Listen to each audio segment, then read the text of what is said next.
I can hear you. I don't know if the stream can.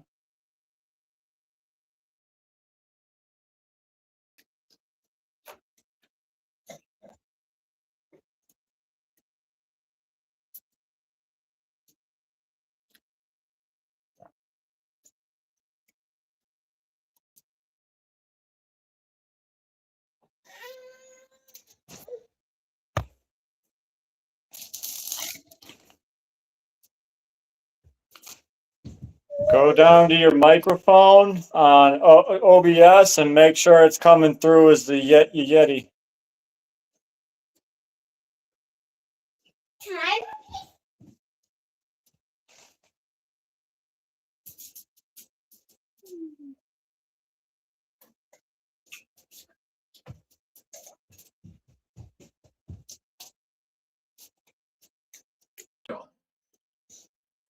Okay. Hello. Hello. All right, you talk. I'm here. I'm here. Okay, you guys should be able to hear all of us now. Can you hear both of us? Let me know. Let me know. Everybody's like, yeah, we can hear everybody now. Awesome. There you go. We did a program so we can get Josh to call in. Josh is at his house. And hi, everyone. Hi, sweetheart. When that program took over, it changed settings on the OBS.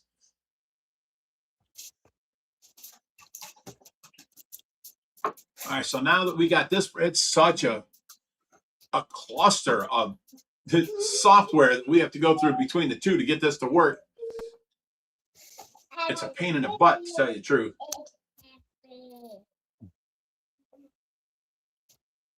All right. Okay, so Josh is actually walking around his house. What are you doing, Josh? Trying to get you up on the screen so I can read comments. Gotcha. Oh, you're going to put it on the TV or something? Yeah. If you guys can't tell, I'm not sure if my video is up or not, but Video's up. gotcha. Oh, you told me you didn't get you to fix, so I thought we were blind this whole time. No, they could see you and hear you, but they couldn't hear me. Oh, well, I'm glad I'm not in my skivvies, you know. I can do this for you. Oh. There you go. Maybe. Hang on, I got to go to your thing and go to sound settings. There we go. There's Lola's tank. Hang on a second. I got to zoom this in so I can see. Voice isolation. Turn that on. As I do these settings, you guys tell me if it's better. Noise suppression. Hang on, baby. Echo cancellation on.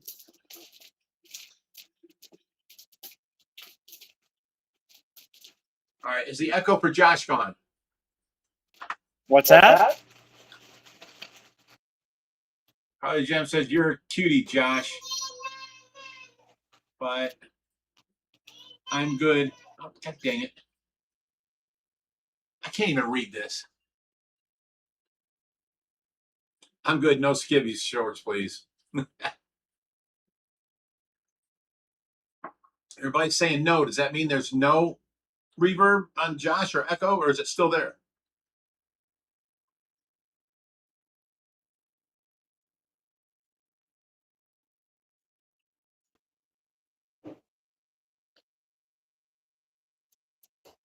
Gonna be honest with you, I do not like this program one bit. Me neither. And they're saying it's still echo, and I've got the echo cancellation, everything on. Here's what I got on your program right there. We've got noise suppression on, voice isolation on.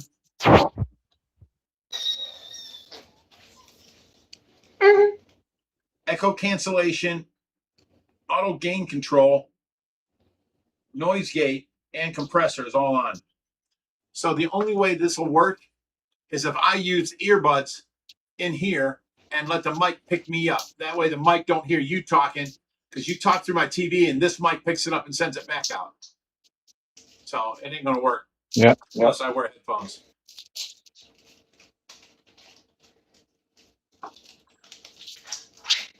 Well, there's someone cut them and then I can sign off here. All right, And well, we'll let's try find try again for next week. Oh, Bellstar says it's not bad. Hi, Bellstar. I hear little Laura. That's so cute. Pamela Rose says, holy shit, how much weight have you lost? Well, I'm down to 242, and that's 98 pounds.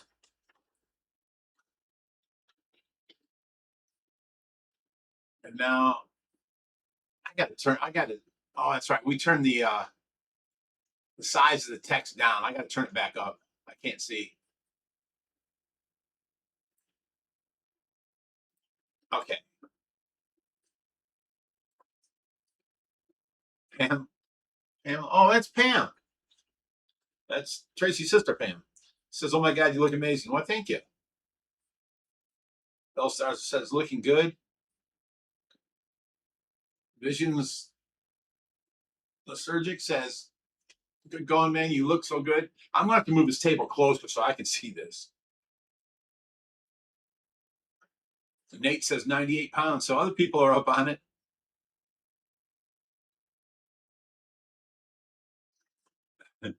Christopher says, Josh, we on Earth hear you. Are you coming in clear from the moon? Because all the echoing.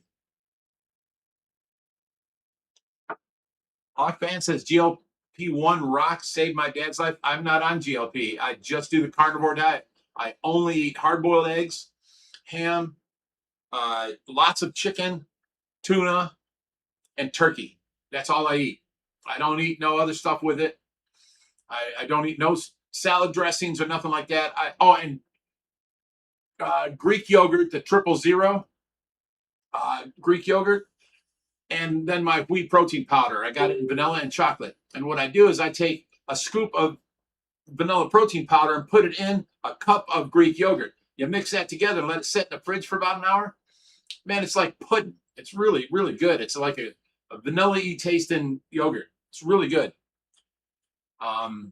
And then to make salad dressing, I'll take the Greek yogurt with the protein and I'll add pickle juice in there. And the dill makes it taste like ranch. So I keep adding pickle juice until it gets, 1 cup gets thin enough. And I put that into my old empty ranch, dressing bottle.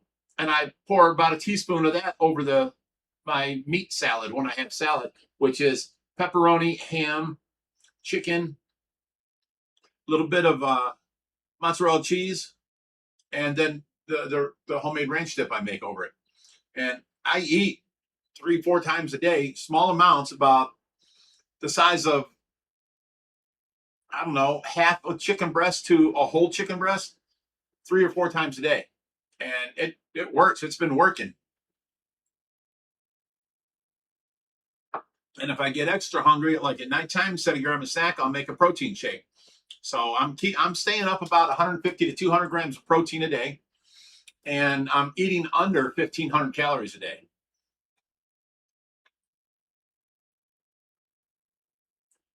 I've never had to go higher than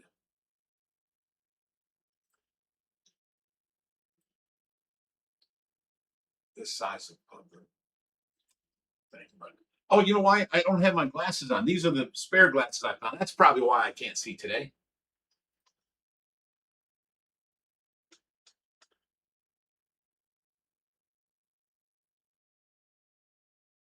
Can you hear me? Yeah, I can hear you. We have a problem. With this video going and me streaming from my phone is dying faster than it's charging plugged in through a super fast charger. So I've got 1%. My phone's about to die. All right, Josh, you go ahead and go because your echoey as can be anyway. And sorry, guys. We'll try again next week. Yes. Thank you, though. We made some progress this week. Take care, Josh. Cheers to you. Love you, buddy. All right, so let me get that off of the screen here. Leave the site. Yes. Okay. Close this down and get my screen back to normal because I had 2 other screens opened up because of this. Now we go back to the streaming room. There we go.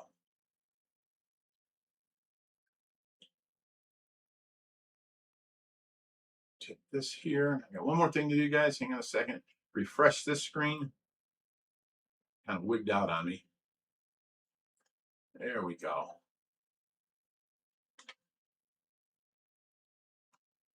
Get off of that. What I want to do is get down to here. Yes, we got that. Now move this over. Now I can see the people. We're good.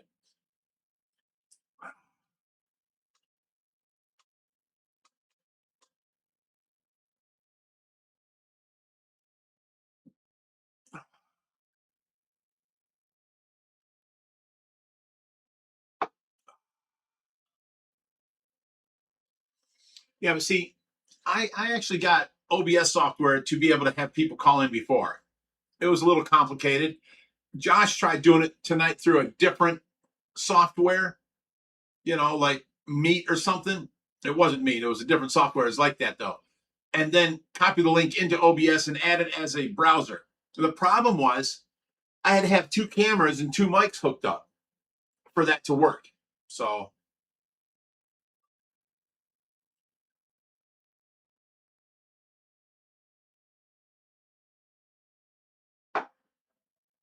Pamela says, I guess I need to come home more often. Yeah, call me once every 6 months. Say, what's up? I ain't seen you in a year and a half.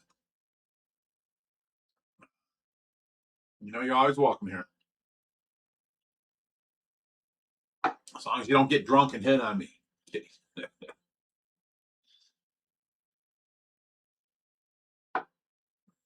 Hawkman says StreamYards works actually well. Yes, it's easy to connect up with multiple people. But the problem I had with StreamYards, I had it for over a year. I can't do this behind us. I can't change my backgrounds. Like here, let me go over to OBS. OBS can do stuff like this. Hang on a second. All right, there's where we are.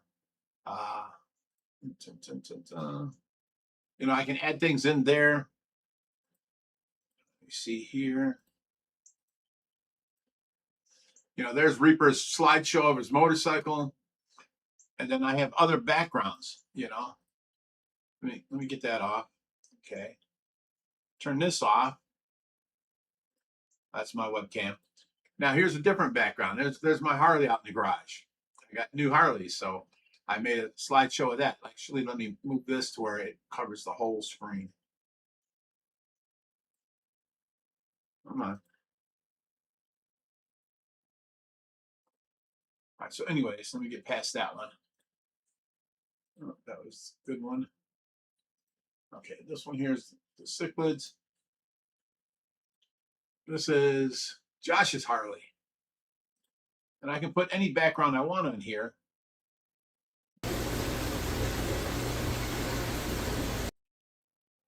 What's this one?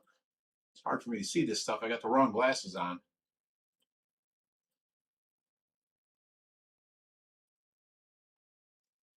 Oh, there's the cichlid background. Now I can do these other backgrounds. There's the thing. There's this background. You can't do this on StreamYards. I can't have other backgrounds on. Oh, that was Tracy's leg moving. Oh yeah, I can show that. Look at, she started moving her leg a while back. She's doing that on her own. She never moved like that before. She's doing that and moving her leg up and down, keeping her leg bent, you know, at her knee. I've never seen this. I went and grabbed the camera and started recording it. She's doing that all on her own. She's starting to move her legs now. So, you know, I can't do this kind of stuff and show you things like backgrounds on StreamYards. The only thing StreamYards is good for is having other people in. Well, I love the OBS software. I love how easy and how simple it is, but we just got to be able to have people call in easier than this bull they're putting us through.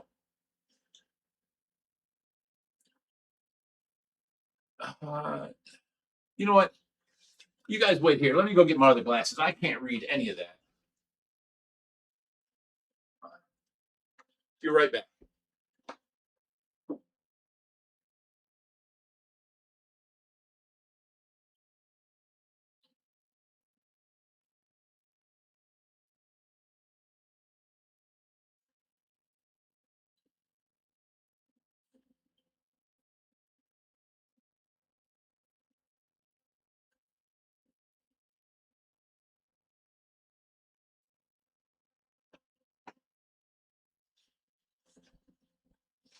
These are my old glasses. Oh yeah, I can read it now. Giraffe catfish says Harley the civil rights in the USA. The Titanic was beginning to build. The city of Tel Aviv was established. Murray Dean says Raheem. Harley Jem says green sheet. Gents, I can read now.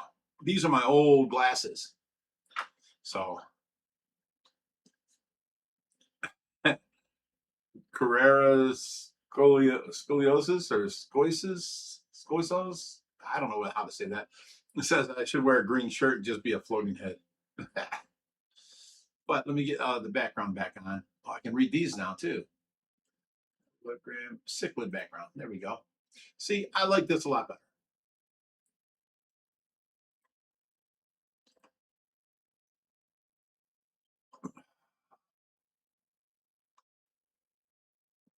Oh, Sue Ann says the glasses you were wearing are Steve's. He left them there. Well, I wore them all day today because I couldn't find my glasses, and then I just found them right before the show. They were sitting in the refrigerator. I don't know how. I must have sat them down to grab something. I had them in my hand or something. I don't know, but I found them.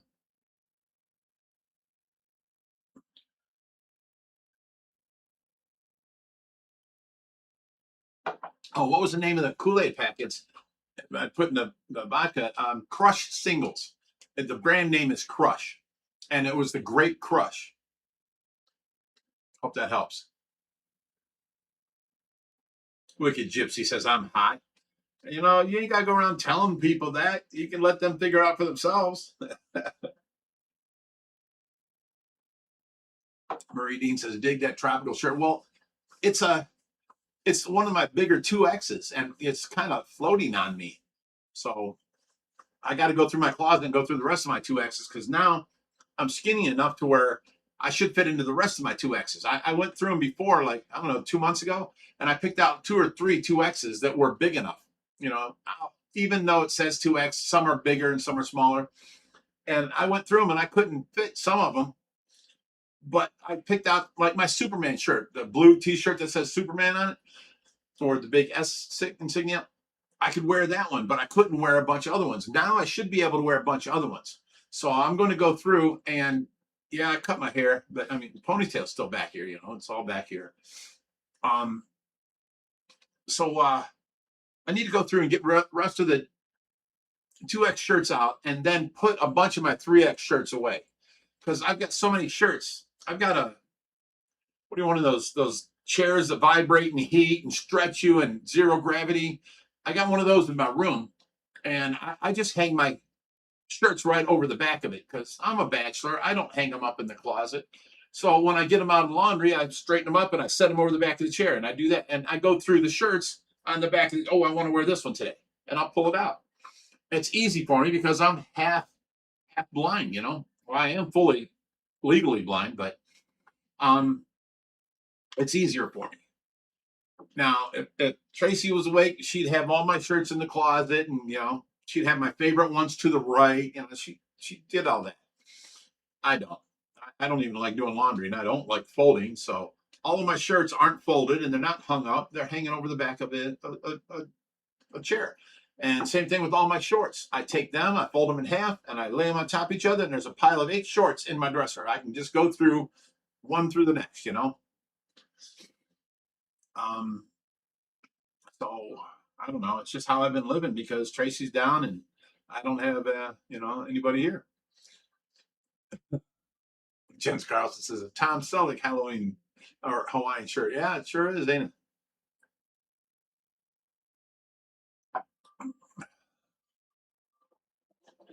Oh my goodness. Giraffe Catfish says, Rich, we have a lady named Ethel Caterham in England who was 117 today, the oldest woman in the world. Well, here you go. We're going to devote tonight's live stream to you. The drinking word is Ethel. Here's to you, Ethel. Let's hope you make it many more years.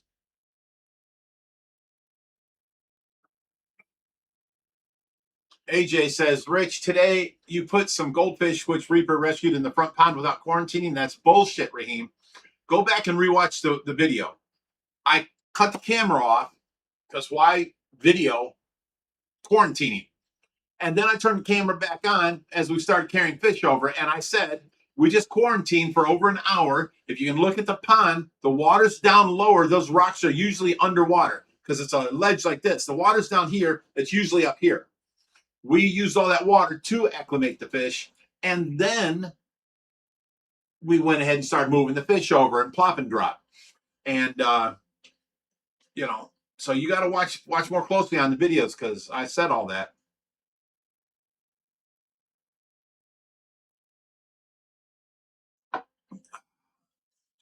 So Ann says, Rich, it's time to put away the extra large shirts and get out the larges. I wish. I've got some beautiful large shirts that I used to love. I used to collect shirts. So I can't, there's no way I can fit into them right now. I'm down to 242, and I've been this way for about a week and a half.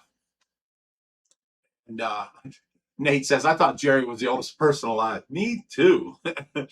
But I'm keeping them. I didn't give them all away. I gave Steve, you know, Sue Ann's husband, one that has my Camaro on it that I got at Autorama. And, you know, he wore it back here. I'm like, that's my car. I forgot I gave him the shirt. How did you get that? Once he said, you gave it to me, I'm like, oh, I remember that. Oh, Harley Gem says acclimated, not quarantined, but medicating that front pond is nothing. Right. We don't need to quarantine them because there was only 3 goldfish up there in the first place.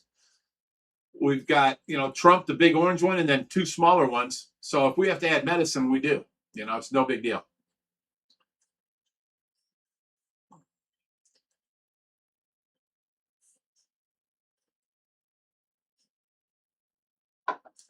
Ellen R says, proud of you. Well, thank you.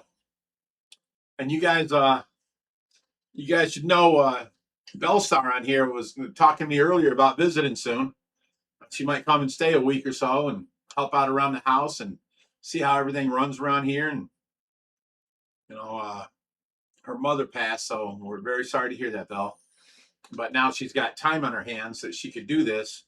So she's trying to plan on that. So she'll probably be the next one visiting. We've tried getting a hold of Roman Atwood and to see if we can get that Smile More tank. Haven't heard nothing back yet. So if any of you message him at all, let him know that Ohio Fish Rescue is interested in that Smile More tank. The more messages we get to him, the more he might see them, you know.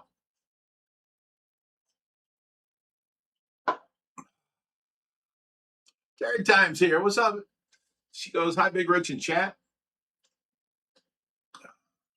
She's been a long time follower.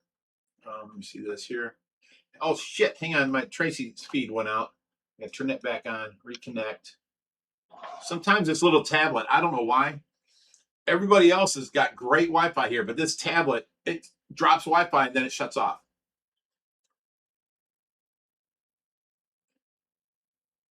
Kara says, do you miss the juice? I don't know what you mean.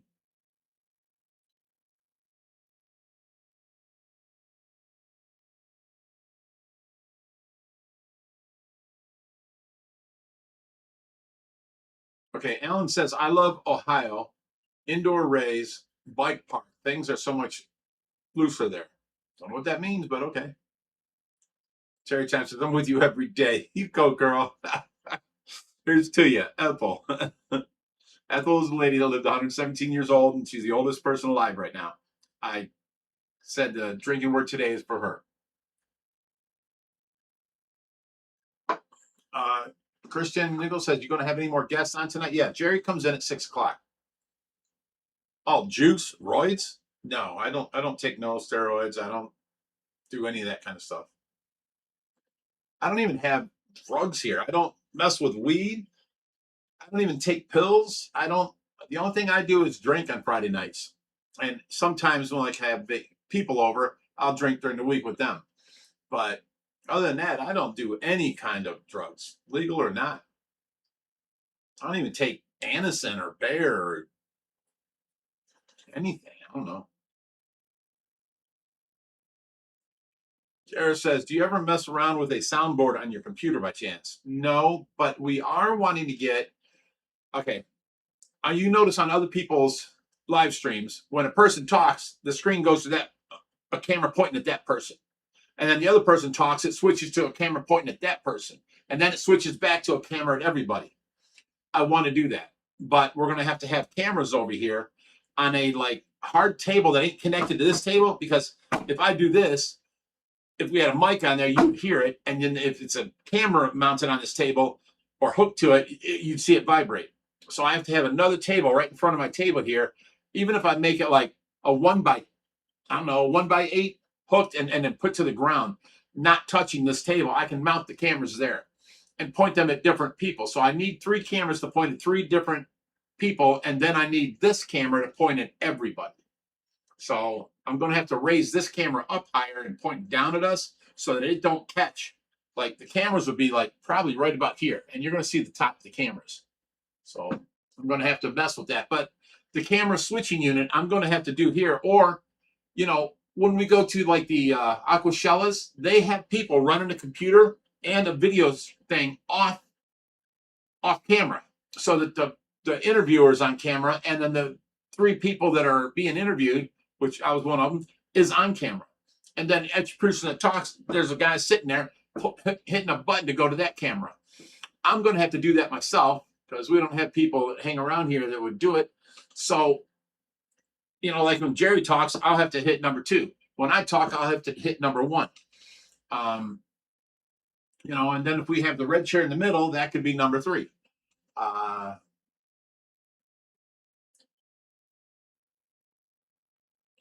Giraffe Catfish says, Rich, you have sleep mode on your tablet. I don't know what that means. Of course I do. Do you have sleep mode on everything? Oh, you're saying it shut off? I don't know. I can go through the settings and see. I don't think so. I mean, I've got the screen timeout off, so it stays on constantly. But when it loses Wi-Fi, this program that does the cameras says no feed, and then it shuts down, and I can't find a setting on it. Once it shuts down, that's it. Now I have to reconnect.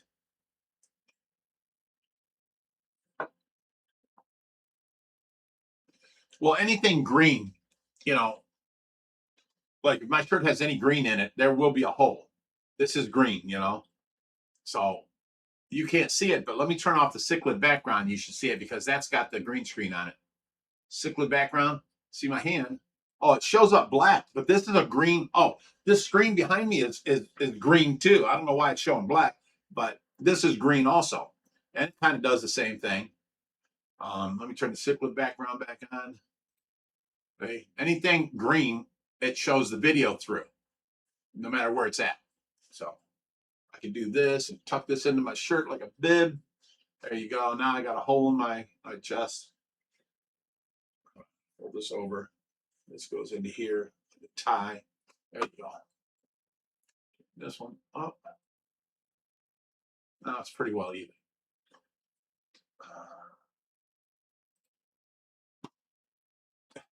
Kara wants me to put on a green screen shirt. I don't have any.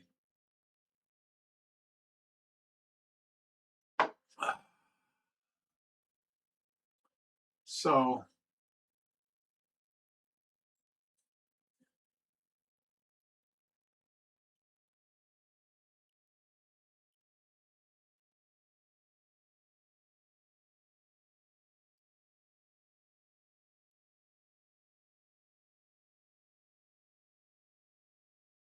see, Roughneck Woman says, I'm missing my cichlids so much. Josh said he has big tanks for sale. I shouldn't have sold my 300. That's how I feel exactly.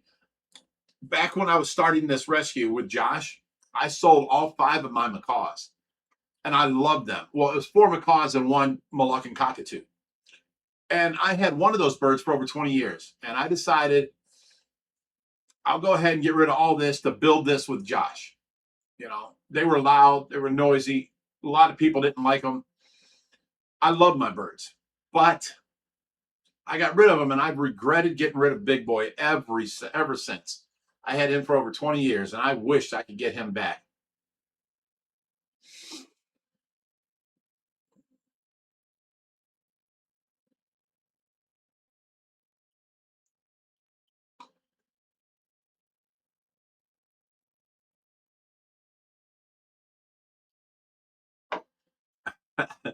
Roughneck Woman says, the Invisible Man, live from Ohio. Love you, Big Rich. Love you too. So it says, hit the like button, y'all. It's easy as fuck. Just close that chat. Hit the thumbs up, then come back to chat. And Raheem, AJ comes in with the 50 drinking words again.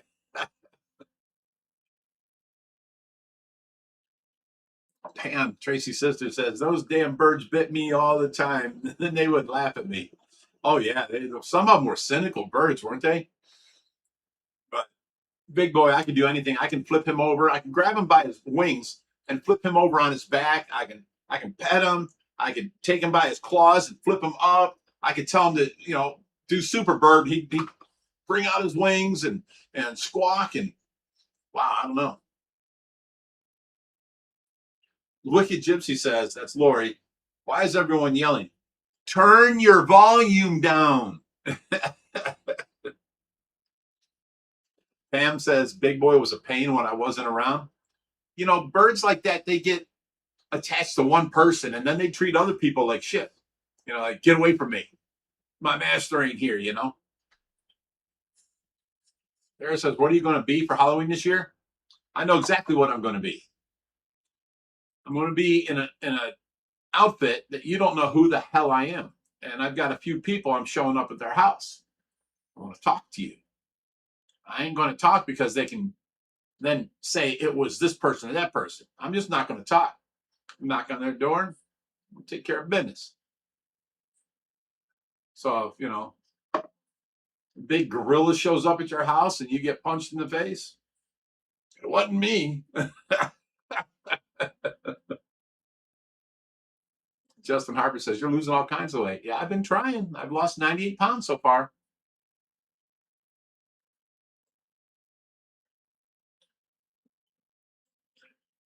Giraffe Catfish is rich. Can't see the text. Go to your thing and then you click on the 3 little dots and you can do, you should be able to pop out chat, and that'll bring it out in its own little window, and you should see it very good then.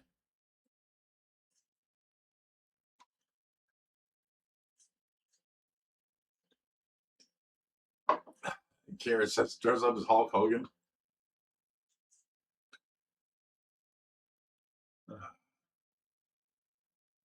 There's 107 people here, and it's only 5:30. We got an hour till it's the Tracy update day. Chris Nichols says, Big Rich, you're the fish king. Hell yeah, I'll take that moniker anytime you want to say it. Vasquez family says, happy Fishy Friday, looking slim and trim, Rich. Good job. Well, thank you. I don't want to show you guys, but I was in front of the mirror today, and let me take this off. I can see 2 muscles right here, and the rest, this is still, let me get this skinny here.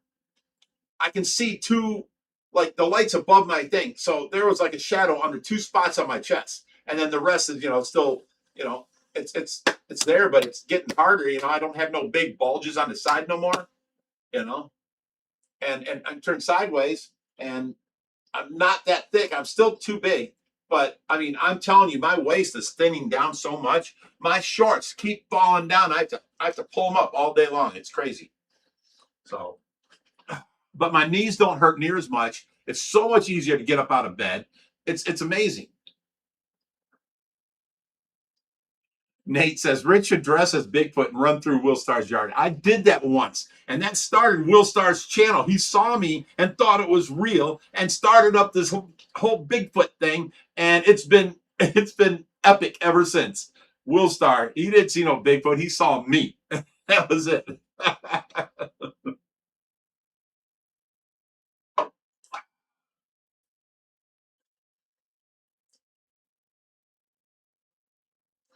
Pam says, an hour till Tracy update. I will call you. I want to talk to her. Well, Pam, every Friday at 6:30, we do the Tracy update. We only started at 5 o'clock on Friday nights because Josh said he'll come over here, feed the fish, and he'll do a pre-game, because we always start at 6 at 5 o'clock, and then I can be on with Joshy till 6, and then my other people will come on. And he really barely makes it. I mean, he puts out an effort, but he really makes it. He's got 2 kids he's got to take care of, and now his wife's called away, and there's problems, and and she's down in Columbus handling this stuff, and so I mean the thing is, Josh has got his kids, so he can't really have them. And then for one time he was here, and Alora was here, and she's hugging Grandpa and telling Daddy he's the best daddy ever, and best, this that. Someone said some rude, predatory shit, so Josh said no more having the kids online. Period. Which I don't blame him. So that's that. I don't know. It's just rough, I'd like to share my family with you guys and what we do and how we do things. That's why all these people are saying I'm whining, when I'm just telling you what happens. I say the truth to you guys and tell you everything that happens. Oh, look, Josh left the net out again instead of putting it away. I'm not whining. Whining would be like, oh, I have to do this because no one else cleans up after themselves. That's whining. I don't whine. I just tell you what happens. There, Josh left this net out. Jerry left the stool out. Why can't they just put stuff away? It would make my life so much easier, but I go around here all day cleaning up after everybody else. I don't feel I should have to. Everybody else is just as much of an adult as me. Clean up after yourself. You're all living here free. That's all I'm saying. Don't make me have to clean up after you. And that's not whining. That's setting my boundaries,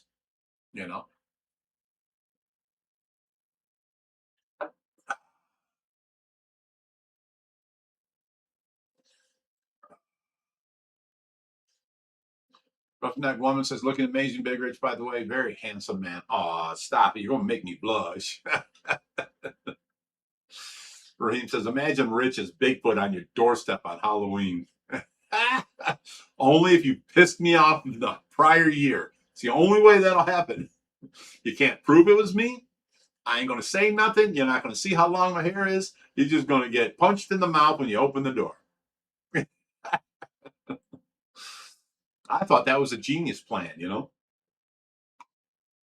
you know what? I believe that should be a law.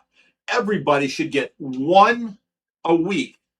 You're allowed to have one punch in the mouth to anybody without getting a assault charge, right? If you punch two people that week, because the cops can see, you're already called in once this week. Now we had to come out for a second time, you're getting an assault charge. But if you're allowed to punch one person in every week in the mouth without getting an assault charge, this whole world would become a much nicer, more respectful place. You'll have nobody mouthing off and running their mouth and pointing their finger at you or throwing drinks at you because they're going to get punched in the mouth. You know what I'm saying? Let it go to the people. Let the people police the people. Let everybody get punched once, without getting charged once a week. It's crazy. So, I think that would solve a lot of the world's problems right there.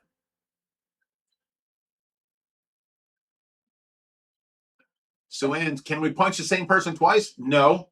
But next week you can go back and punch that same person again.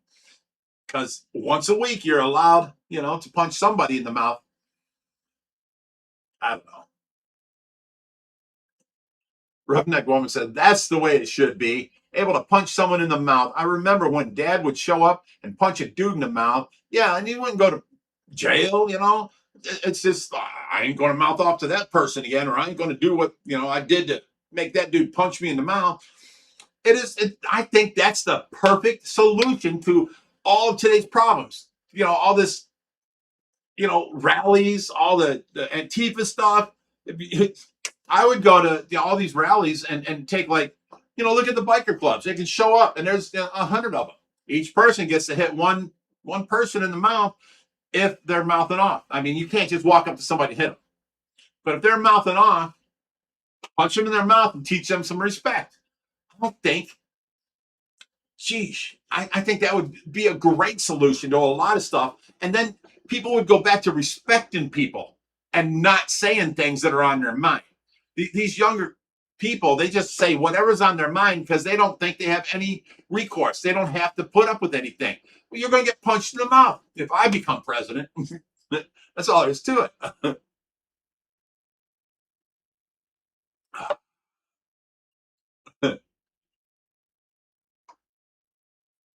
Pam says, I'm laughing so hard. Yep, let's get them for sure. Kara says, who are we punching, Rich? Today, if I knew where he was, I'd show up and smack DJ in his mouth. And I'm allowed. He won't come here. He won't face me, but he keeps running his mouth and saying all kinds of crazy shit against me and Tracy.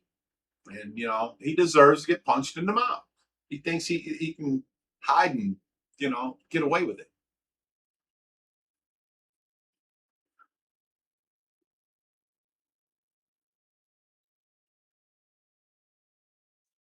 So he goes, what if it's a quick hit? Didn't mean to hit him twice. You know the rules, Soanne. So you're going to have to tell it to the judge and maybe get an assault charge. I'm just saying.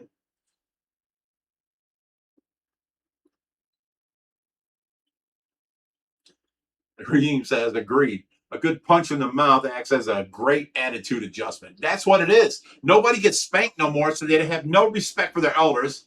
You know, you got kids pushing old people around saying, fuck you, old man, you know, get out of my way. And the old man's not allowed to hit them. There is a thing as old men's strength. Sometimes you've got a guy that's worked all of his life or was in the Marines all of his life or something, and, you know, he's cock diesel strong. So he looks old, but he can grab that young kid, nail his ass. And that young kid will never mouth off to another old man again. You know? Where's the respect for our elders? Where's respect, period? It's gone these days. I don't get it. You know why? Because the government took whipping away from the parents. That's why. And I know it for a fact. That's why. Now, I was scared to death to mouth off to anybody because my dad took me out to the garage and made me pull my pants down, stand against the workbench, and you could hear the sound of that 2x4 coming. And oh my God, when it hit you, it was so horrible. And you'd think I could run to mom for protection, right? No. Mom had a horse whip, a riding crop with it was a fiberglass rod wrapped in leather, and at the end there was a loop of leather. And she'd grab my arm and whip me, and I'd run around in circles around her. This is your parents. I guarantee you, I have respect for my elders, and I don't mouth off to people unless you push me extremely far. You know what I'm saying? I don't get it. I don't. They took it away from parents, the ability to whip their children and teach them right. And now all these kids think they have the attitude where you can't do nothing to me, I'll call the police. And they do whatever the fuck they want. And then you guys bitch about, my children are out of control. Well, they wouldn't be out of control. You could whip them. You know, does that kid deserve to be, you know, beat with a baseball bat? No, absolutely not. But, you know, a belt to the ass, for sure. For sure. You swore, belt to the ass. You flipped off the neighbor, belt to the ass. You know, disrespectful stuff like that. You got caught stealing, belt to the ass, you know, and you were scared to death. You didn't care about the cops. You cared about your dad finding out, you know. That's the way it was, and it's not like that no more.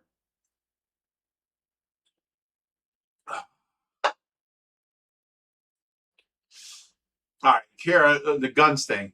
I've never been a gun person because I got a felony in the 80s, and I can't have guns. So I've never really thought about it. But if you go to, like, Texas, oh, Jerry's here. How you doing, buddy? Invade your space. That's okay. You're early, but that's cool. Well, I thought we were going to 5. I was all ready to go, and I'm going. I double checked the thumbnail, and I'm like, Well, no, you always come in at 6. yeah, I know. Josh is on at 5. Well, I knew Josh wasn't going to be here at 5. But me and him worked on the screen. Did you see where Josh was on there? No, I didn't go back that We far. had Josh on the screen. You could see him. He's from his house.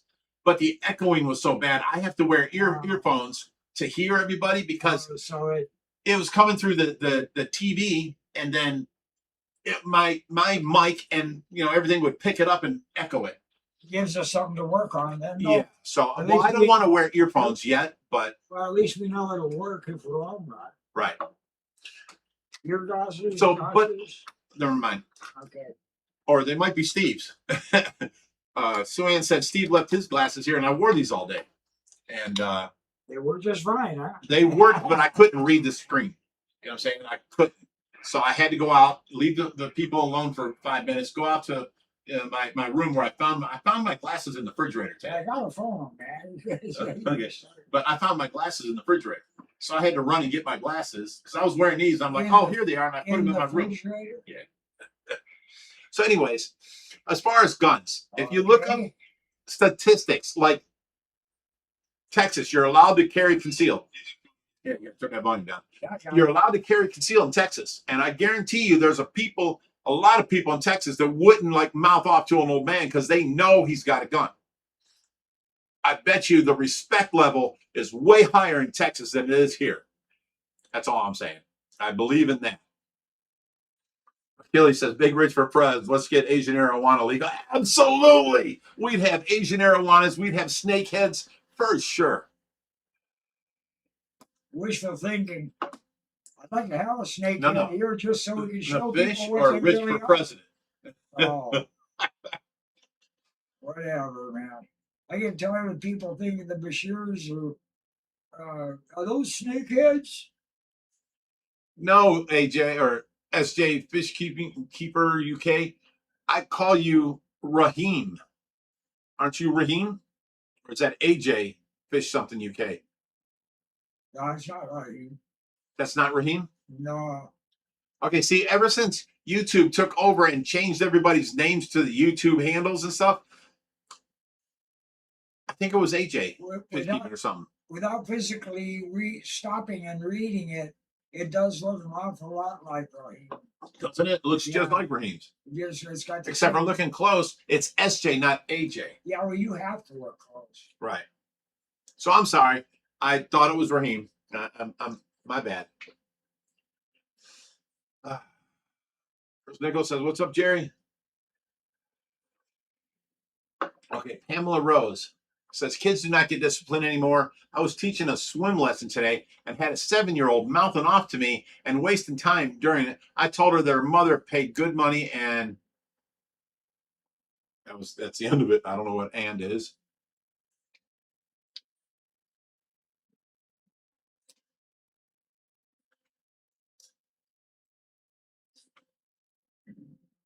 Jeff Charge says, "Rich, those glasses should have been in a black zip case." No. You never find them. These are in my drawer. If it's black, I don't see it. I haven't found them yet. These are, I don't know if you guys remember, I have 2 pairs of these, but when I wear these, everybody said they were too small for my head, and they looked funny. About a month later, I couldn't see so well because the prescription was bad when it came back. I went and got these. And these are a better prescription, but I still see blurry, but I can read that now. So these, I think, are one of my old one pairs. I've got one in the van in case I don't have my glasses when I get in the van. I have a spare pair that I can see. And then the other one was at the kitchen table, and that's where I found these because I couldn't find my glasses. So if you've got a pair of glasses in a black zip case around here, they're still around.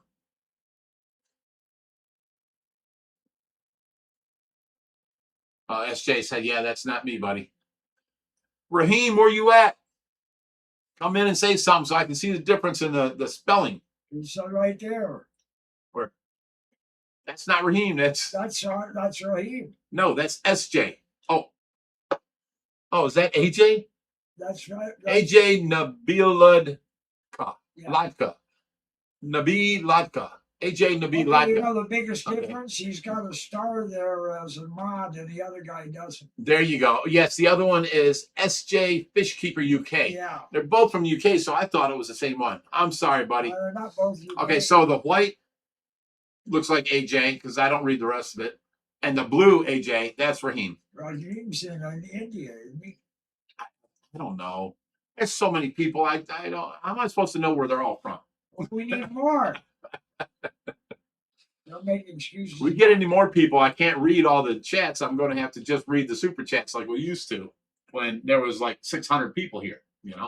Is that your polite way of saying shut up, Jerry? No, but we used to get like 600 Yeah, people I know. during the live stream, and then we would talk amongst ourselves and only read the super chats. Oh, yeah. Okay. Now we're down to right now we got 112 people.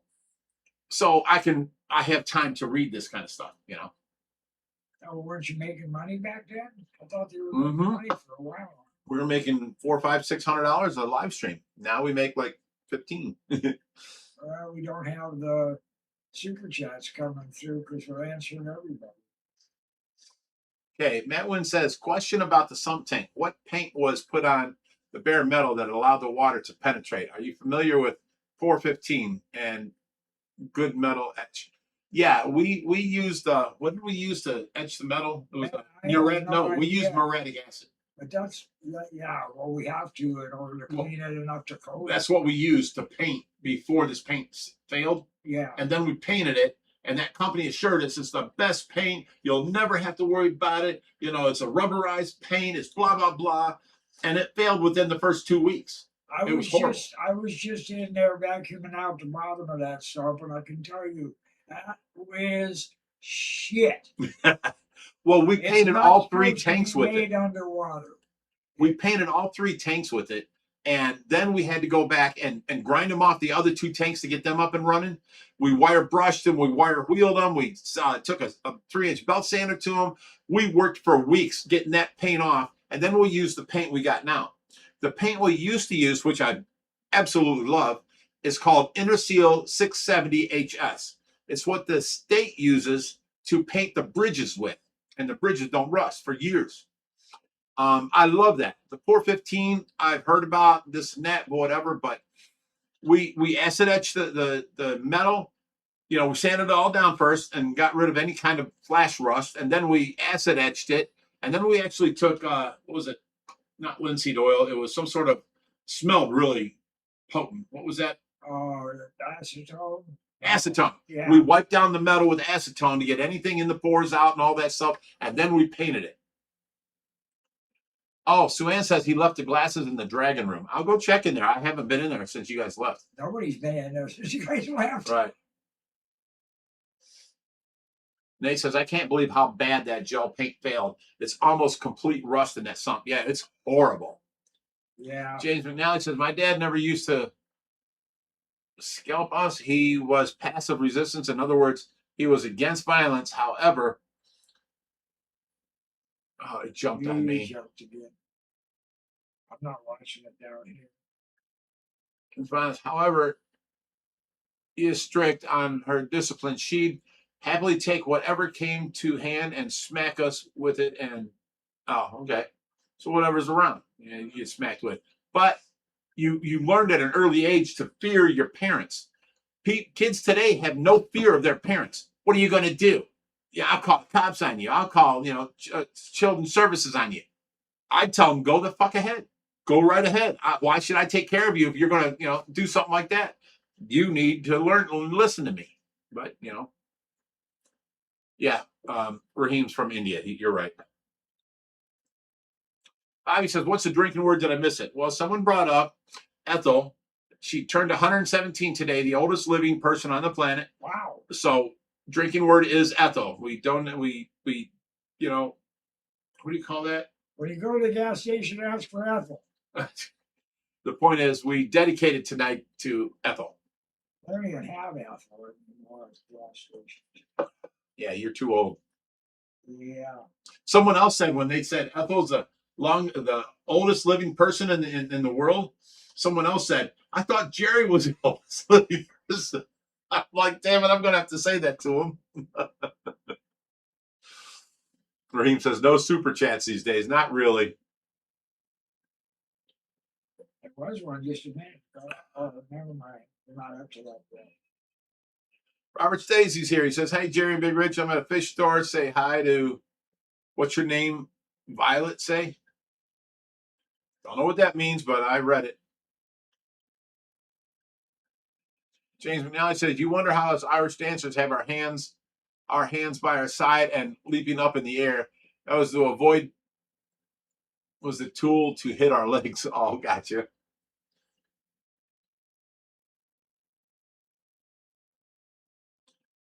I am TNT says, I got to scoot. Keep on keeping on. Keep it real. See you guys. The one silence voice says, how long was the paint with the water in it? We painted it, put the water in, and it started rusting within a week and a half, 2 weeks. Oh, yeah. Easy. And now it's been in maybe, 4 months? Oh, God. Yeah. 6 months? Yeah, about 6 months. I Um, can't remember if it we was got the longer other than two. that or not. We got the 3000 and the 4000 completely ground down to metal and repainted it with this paint, which works great. And then got the windows in and got the 3000 up first. Then we moved our attention to the 4000, got it in, got it up and running. And now our attention is on the sump, just like the plan we told everybody we were going to do.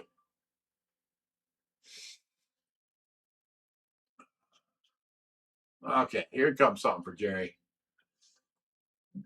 Jens Carlson, they were making fun of me about being not MacGyver, the Hawaiian shirt. He drove a Ferrari. It was Higgins' I know who Ferrari. you're talking about. I just can't get the They were spin. talking about me being him, Yeah. and then you came need to, in, You need to take the the edge off big the mustache. mustache. Yeah. But they come in and said, Higgins is here. That's you. All right, You didn't have a mullet, though. there you go. All right, Sue Ann, thank you much for the $5. Super chat, self-support, That's and all. rescue. Happy Fishy Fridays, my friends. Aw. Hey, if you got a question you really want answered, put it in the super chat. Because those always get read. SJ Fishkeeper UK says, I love the fact you're able to read all of our comments and respond. Adds a real community feel like we are all involved. However, it's a shame you're not making as much from the chat. Well, That's all right, because I started this off as I can't go out, I can't go party, I can't go hang out at a friend's house, can't go to parties, can't go to bars. I have to watch Tracy. So this was my only time of week that I can sit here for a few hours, drink a couple of drinks with people that I appreciated and people that I liked and liked me. It's like hanging out at my friend's house. This is my Friday night. And that's how this live stream got started. I can sit back and drink a couple of drinks with you guys and enjoy myself. That was my night out. Every other day I'm working, I'm doing stuff, I'm nonstop going, and I got to sit back and hang out with you guys on Friday nights. That was great, So the difference is other live streams, they talk like tonight's topic is going to be this. And they talk amongst, they have 2 or 3 people there. They talk amongst themselves. And then they have somebody on a computer over there that sends the live streams through to their screen so they can, or not the live stream, but the super chats. And then they read off the super chats. So, I mean, yeah, that works. But once we started losing our Friday night people, because, sometimes we had somebody on here, eating bugs as a dare. Somebody else was on here doing, hot peppers and stuff like that. And it was just entertainment. We lost a lot of people that were like, this had nothing to do with the fish. We're out of here. Bye. This is my Friday night. So now we're hung out with a bunch of people that hang out on Friday night, and it's about 100. We got 124 people now. Now we do peak around 200 when the Tracy update comes on at 6:30. But there's people that are only invested in the Tracy update and want to know. And I appreciate that. So they log on and they watch the Tracy update and then they log off. This is not their scene, Yeah. So we've got a lot of repeat people here this is their scene. They can't get out either. They don't feel like, maybe going out and, don't want to drive home drunk. You can sit here and drink with us, and have fun. Oh, in that respect, Ethel, everybody. Ethel, everybody. Tyler Kerr comes out and says, what's up, Fishy fam? Big rich little Jerry. Okay.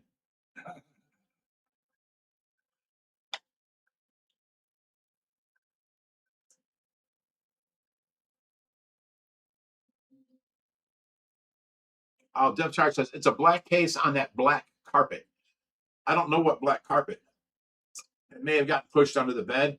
There's white carpet on the floor. There's a black bedspread, and there's black dressers. There's no black carpet in there other than in the bathroom with all that marble. There is a black rug in there and black towels. But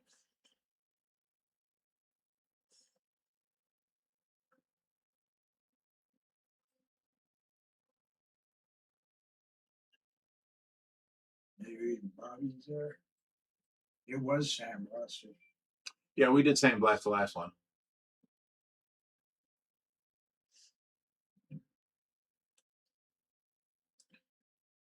Suez on. The's no emoji for Ethel.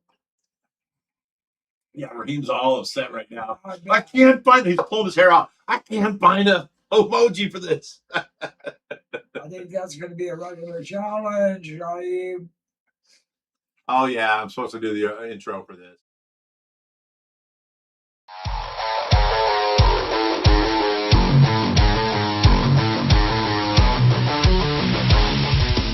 Hey everybody, welcome to the live stream. Fishy Happy Friday, Fishy stay fishy Friday. Friday. Yep.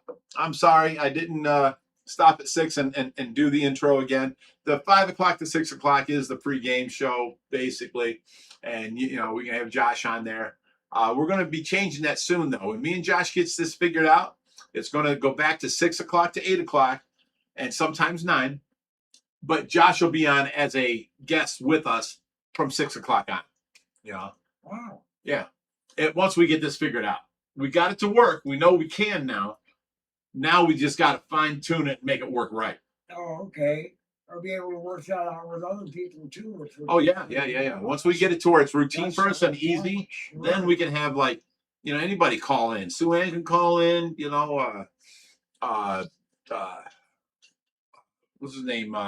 Zach Ketchum can call in. You know, whoever. all the Florida YouTubers can call in. You know, whatever.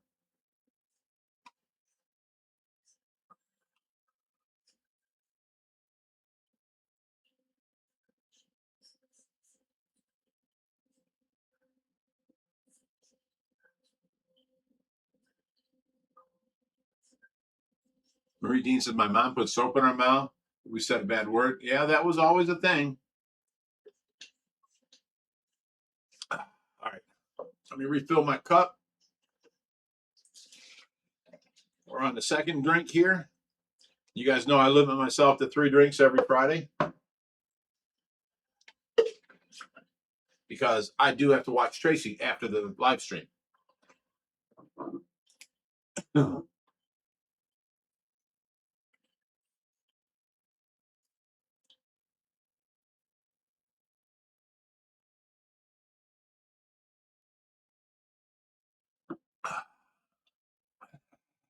So Ann says, those days cost me a lot of money. I said I was just reading. But she did eat those bugs. Yes, she did. Her mother called me and was mad at me. Why do you have my daughter on there eating goddamn bugs? She wanted to, you know. She was an attention junkie.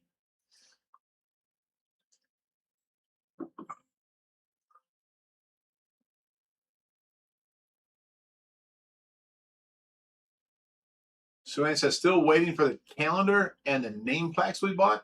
I don't think we put out a calendar, so I don't know what you're talking I about. wonder if she's talking about that guy that sent us the plastic things. Maybe she contacted. I don't know what she's talking. I don't know, but I didn't put out a calendar. I wanted to. You did put out a link to that guy that sent us those plastic. The Rigolini and Sons, Yeah, and anybody can have them make anything they want, pretty much. but we don't have something pre-planned that he, you know, they can call him and say, you know, can you give me one of those or this or that, you know. We do a merman calendar.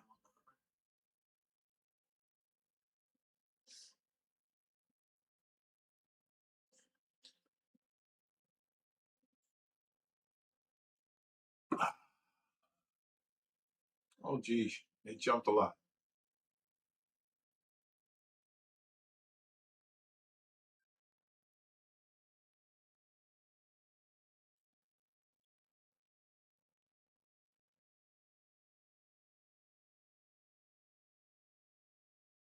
Okay. Reading says, oh yeah, Sue Ann's name's on the wall, if I remember correctly. Well, actually, you know, it was her birthday just on the 17th. And I didn't send her a birthday wish because, you know, she moved out of here. And, you know, I told her you're going to have to treat me nicer or just move out. You know, it's your choice. And instead of treating me nicer, she moved out. So we stayed friends, but she still was mean, you know. And I told her, I was like, you know what? I can't even be your friend no more because you're just mean. And I don't know why you feel you need to treat me this way. So, you know, that was that. And then, you know, she got mad at me and blocked me on all social media. And just the other day, she texted me and she's like, "You forgot my birthday." And I'm like, "I thought you didn't want me as friends. Why would I tell you happy birthday? You know, if you want to be friends, that's fine. I'm fine with that. But I'll tell you happy birthday every year." So she went on Facebook and now we're friends again and everything. But you know, you can't treat me a certain way and then act like I'm supposed to do for you.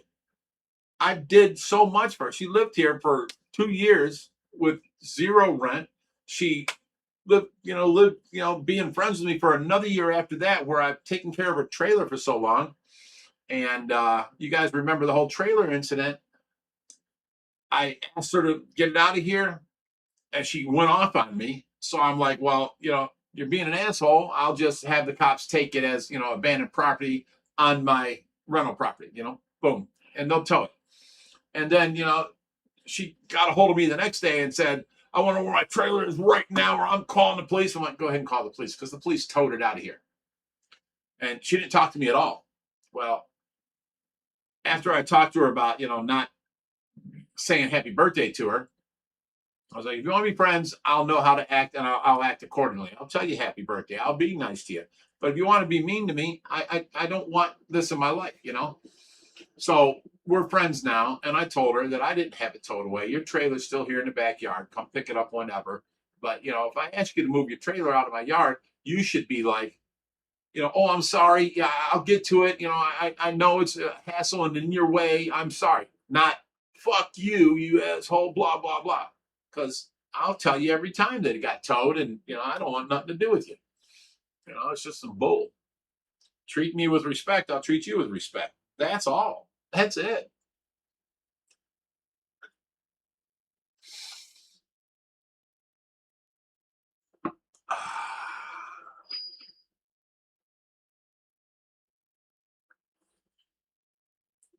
Summer Lee come in with all the things.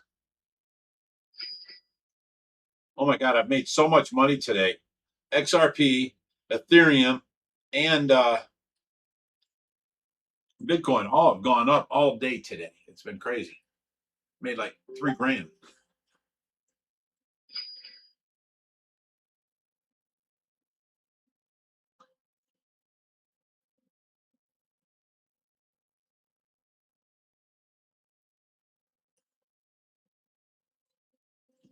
Giraffe Catfish says, "I keep getting ads." Yeah, but now they're ads where it don't cut off the live stream. You can still, you see the ad, but the live stream continues going and you don't miss none.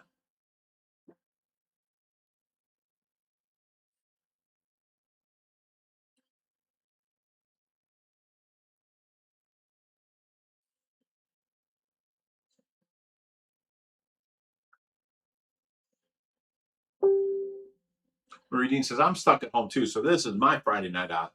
See, Ethel, love you, Marie. Thank you. James McNally says, "I've never heard of a giraffe catfish before. They're an amazing fish." Carly Gem says, "Giraffe cat's one of my favorite fish. They are just the perfect tank mate. Perfect. They clean the gravel. You don't have to clean the gravel no more. They keep it clean. You see them all day. They suck up through like a suction mouth, and then you'll see gravel coming out their gills, and they eat all the dirt on all the gravel. You never have to clean your gravel on that tank again. It's great."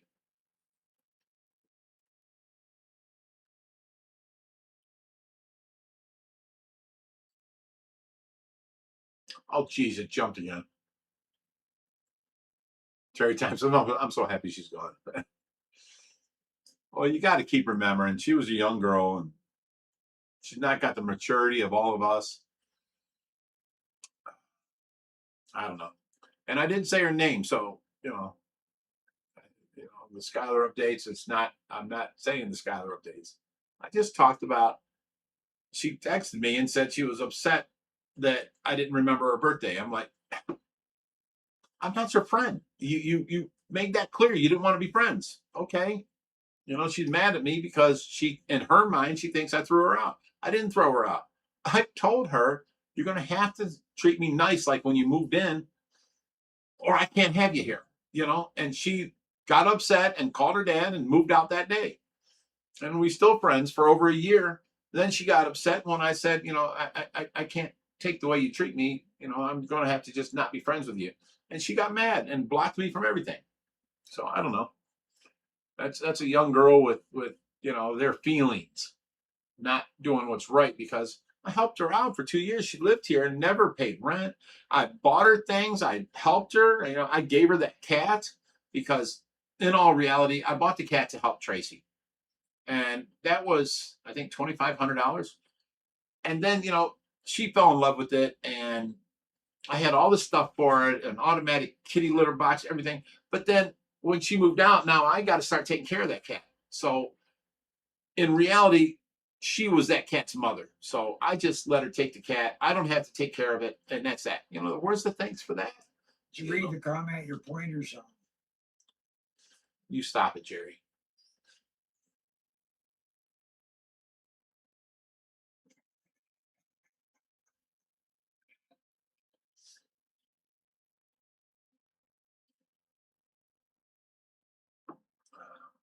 Happy American Dad says, watch the live as much as possible, but I was thinking of maybe doing the Tracy update at 8:30 near the end. Lately, it's been getting kind of heavy right after the update for like a long time. Yeah, there's been a few of the last Tracy things that have gone, you know, in depth, and they were actually really good Tracy updates.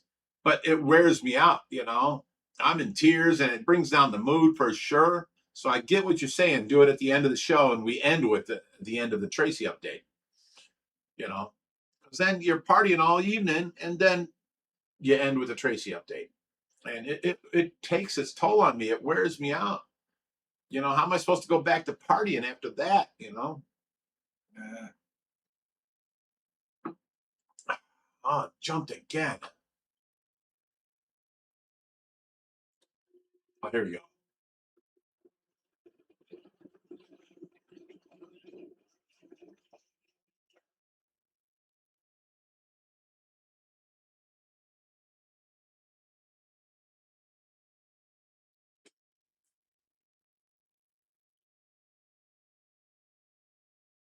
And now it says, is that not a pleco? No, no. Plecos eat the algae off the glass or the floor. They don't clean the gravel at all. Only when they're living.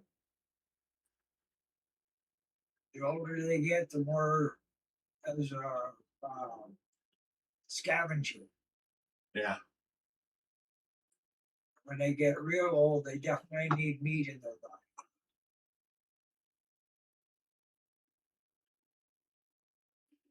Terry Time says, yes, you did, Pam. And I never said anything. I felt like Rich would wake up. See, Rich tries helping everybody.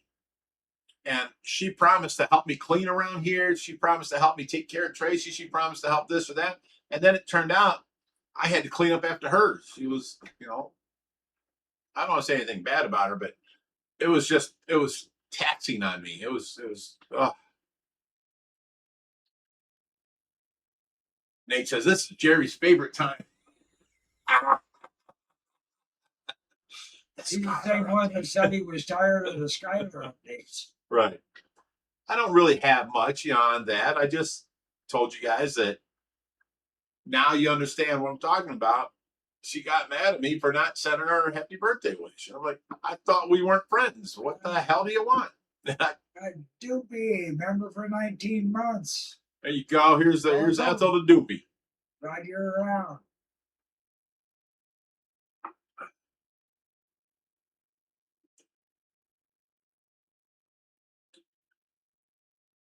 Pam says, Terry Time, she had him totally tricked.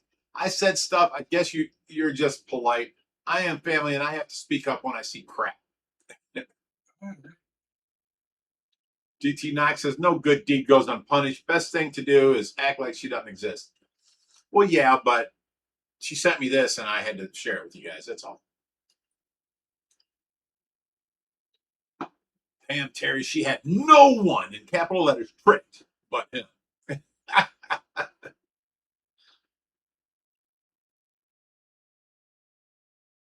Terry Time says, I wanted to say something, but I kept my mouth shut, and it worked itself out in time. Learning. Yeah. Well, that's like John staying here, you know, and he had heart surgery and he was going through a divorce and he needed a place, and he was spending all of his money on the hotel. So I let him live here until after surgery and he gets healed. Yeah. Then he can go on back and he's very capable of taking care of himself. Yeah. I've known him for 38 years, something like that. But he tells me, like, oh, Rich, don't worry about the dishes. I'll take care of that. And then, 3 days go by. I ended up doing the dishes myself because he never got to it. He told me that he's going in for surgery. He's going to quit smoking because I told him I don't want smokers living here. And, it came out, he's just one cigarette a day. And then, later on, he's going out, 10, 12 times a day. And then, I tell him, I'm like, dude, you're never going to quit. He's, oh, I'm going to quit. No, you ain't. Then he tells me the other day, you've lost so much weight. I want to do what you're doing because he's overweight too. And I'm like, okay, well, I explained the whole diet to him. You can eat this, this, and this. You can eat as much as you want, and you'll still lose weight. And then it's been 3 days because I kicked in my diet again. I'm back on strictly what I want, of losing weight.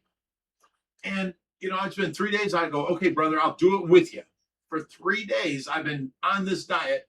And then today he goes out there and he's making a huge salad. And he's putting, all kinds of vegetables in it and then croutons on top. And then he's using salad dressing. I'm like, dude, you got about 750 calories in that salad just from the bread and the fucking dressing.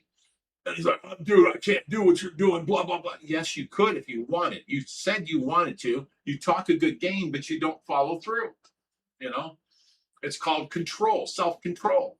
And, it's like you could have taken all the meat you have in there, and that's fine. Add some hard-boiled eggs and a little bit of spinach. And then, I make my own dressing out of the 000 Greek yogurt. And then I add protein powder to it. And then I add pickle juice to it. And it tastes like ranch. But you've got nothing but protein in there. So you're feeding your muscles while you're starving yourself to, eat away the fat. So you don't lose muscle while you lose weight. Then he comes out and he makes a whole nother salad again. And I'm like, dude, I'm done with you. I can't. I'm doing this strict as can be. And I'm the only one, policing me. And all you do is talk a good game, but you're not going to follow through. You got a business policing somebody else. Well, he got mad and started getting loud with me. So I got loud with him back. Don't you fucking yell at me. I'll fucking, blah, blah, blah. And he apologized and went back to his room. I'm just saying, people talk shit, but they don't have no self-control whatsoever. So I told him today, you're going to stay fat. You're going to stay that way. And, you're alone. Wouldn't you want to be fit and trim and be alone? Maybe pick up a date or two. You're just going to stay fat,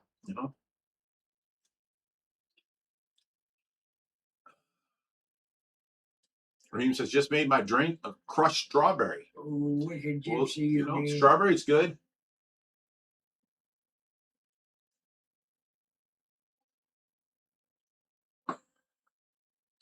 Terry Tam says, I'm happy all the smart females think alike. I just try and help people, and it's not, you got to learn for yourself. That would be my, I don't know, when I was 18 and my seventh girlfriend, I got to keep going through this to figure it out. No, I knew she was young. She told me for 3 years, the 2 years she lived here, that her mother absolutely sucked. And then when I said her mother sucked on one of the live streams, she called me and says, I'm done with you. I'll never speak to you again. And, 8 months later, she's mad at me for not remembering her birthday. I did remember it. I purposely didn't say nothing because my son's birthday is on the 16th. Hers is on the 17th. Tracy's is on the 24th of this month. So I didn't send her that because she made it clear we're not friends. Okay. I play by the rules. I just need to know what the rules are because they're changing all the time with this person, but it's all right. It's okay. I don't think bad of her. She needs to learn a lot yet, but I don't think bad, and I moved on. It's okay.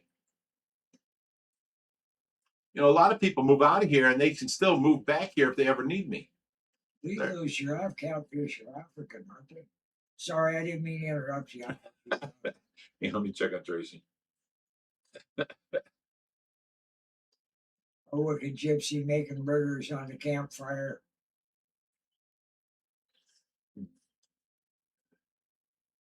Sounds awful good, girl. I can hear Tracy, but I just couldn't see her numbers. So I just looked at her numbers. Now, would you ask me?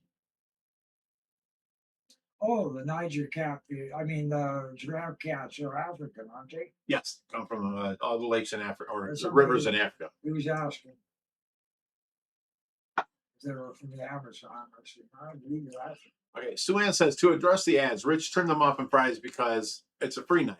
A night have fun with no expectations of money made. He makes nothing off of the live, so we can chat openly and freely. Yes, but today I got a notification from YouTube that says you can turn on passive ads, meaning your live stream won't stop, and then when you watch the ad, you come back, you've missed something. Your live stream keeps going, and the ads are like a window or something like that.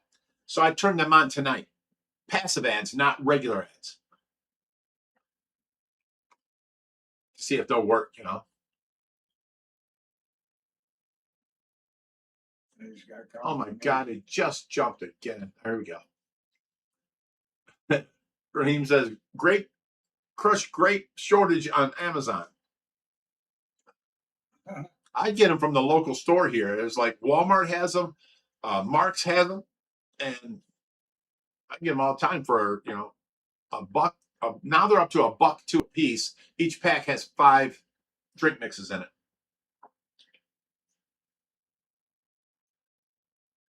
Crazy Cichlid says, hey, Rich and Jerry, can you say hello to my daughter, Lexi, back home in Northern Ireland? Hey, Lexi. Hey, Lexi. Thanks for joining us. And we're going to say the drinking word is Ethel tonight. Here's to you.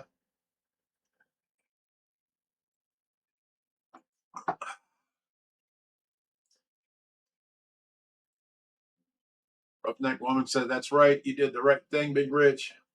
I wish I was there so bad to help you. Oh, thank you. Tracy update in 3 minutes.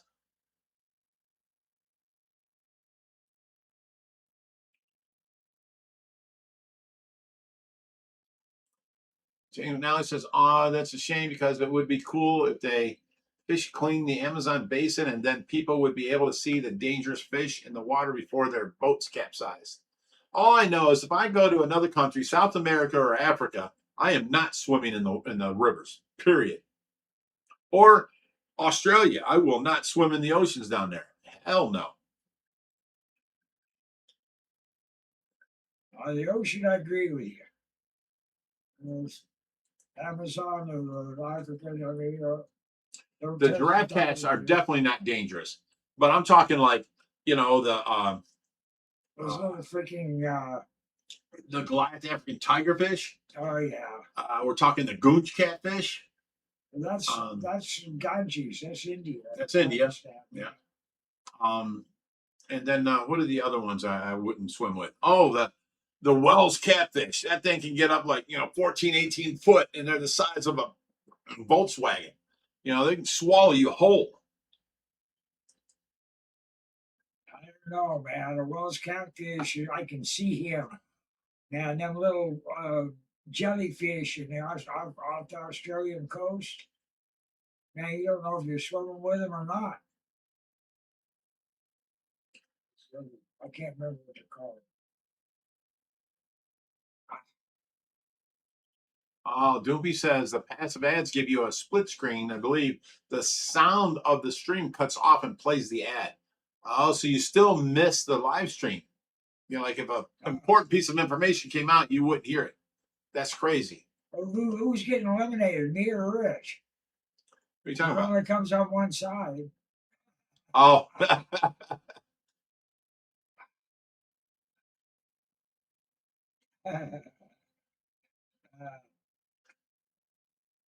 Oh my God, it keeps jumping on me. Yeah. Okay. Nick Hyvie says, I haven't been here in forever. Did you cut your hair, Rich? I cut the top. I mean, the back's still here. You know, it's back there.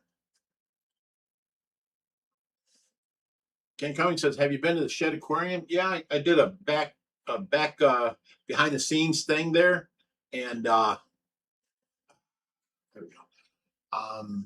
Got to see their 5-foot. Geez, what's that? One catfish we have that's dangerous as hell. Jowl cat. Jowl? They have a 5-foot jowl cat there that was amazing, and he He almost tried took off my elbow. Tried to feed us with sand. Well, no, I had my elbow on the thing, and the curator there was like, "Oh, you can't do that. Get your elbow off there." And as soon as I pulled my elbow away, I heard, you know, this thing came down. His mouth was about a foot wide, Yeah. and he was taking my elbow out. Get that big. That was crazy. So, yeah.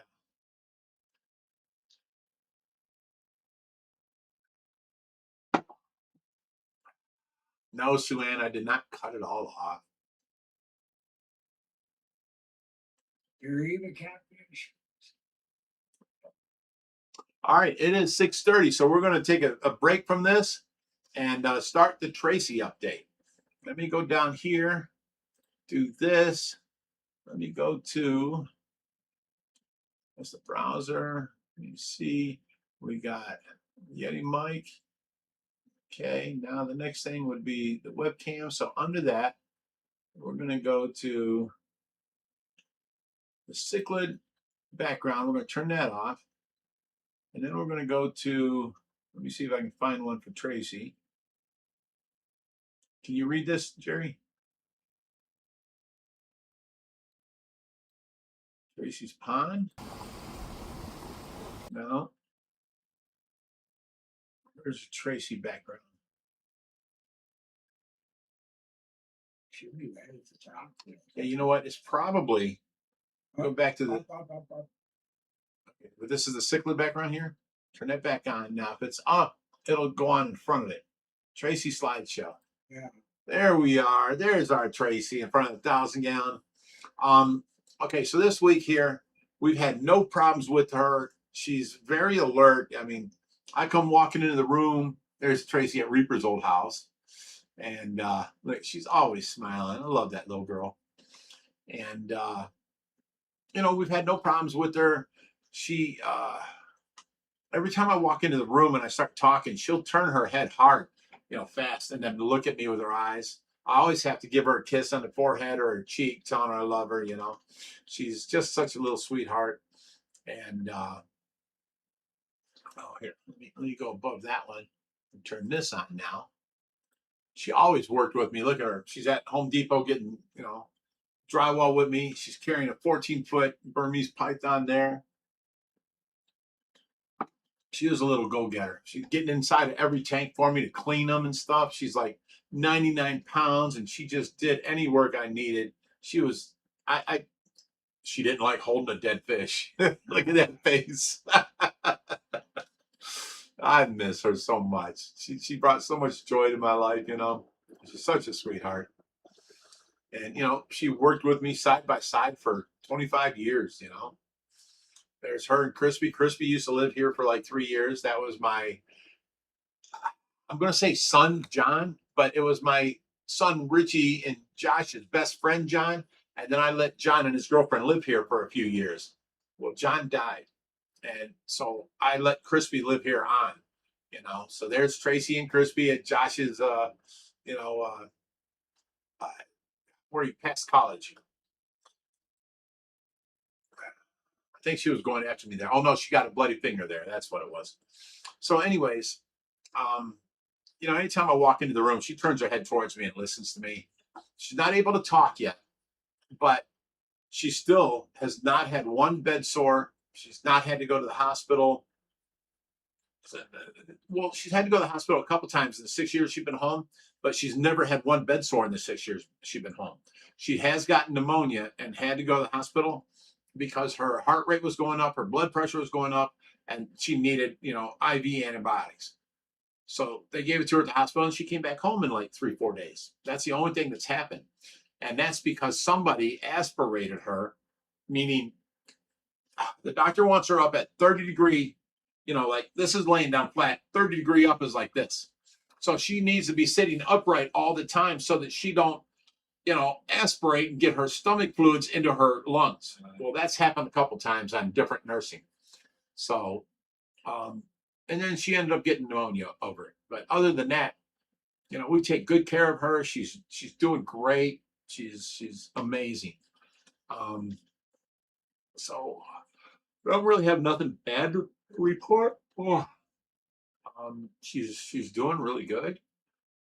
She's very responsive, but she hasn't been able to talk to me yet. Not by blinking, grabbing my hand, squeezing, nothing. She's had a few moments of clarity where we thought for sure she was communicating with us. I'd say blink, 3 times, and she blinked 3 times. But was that a fake thing or not? Let me ask her again. I asked her to blink 3 times, and then she blinked twice. And so I'm like, going to test her again. Blink 3 times, honey. And then she blinked twice again. I'm like, is she listening? Is she not? I don't understand. It's not evident. You know what I'm saying? It's not fluent. So, she loved her koi. She loved, her fish. She loved all animals, and she loved babies. She was just, she ended up, not when I first married her, but after she learned morals and ethics and, you have to police yourself, she ended up being a very good woman, love her to death. My kids have forgiven her completely. I didn't. It was the problem, So, all she wanted to be was remarried to me, and I would never do it because, fool me once, F you, you're not going to do it a second time. So I let her live here because she had narcolepsy. She needed somebody to take care of her. She is the mother of my children. I let her live here, and I took care of her for all these years. But there's no way I'll ever remarry you. That was my first marriage, and you screwed me over. That's it. But she was such a good girl that, and after she died and she got brought back, and she has this anoxic brain injury now. She was in the hospital. I was there for the first 40 days, nonstop. But then after that, COVID hit, and I wasn't allowed at the hospital no more.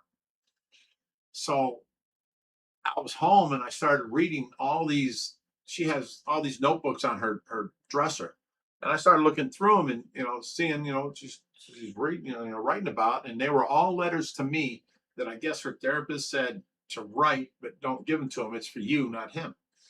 And I read this stuff, and I sat there for 3 weeks just bawling, reading all these letters to me that were just so heartwarming and so beautiful.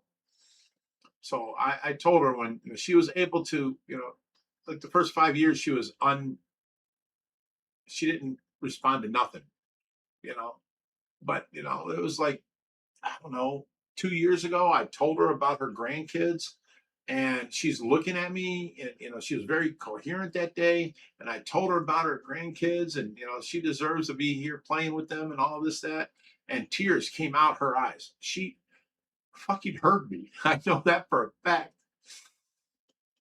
She's not able to communicate, but I know she hears me. So I talk to her all the time, and it's really helped me with losing her.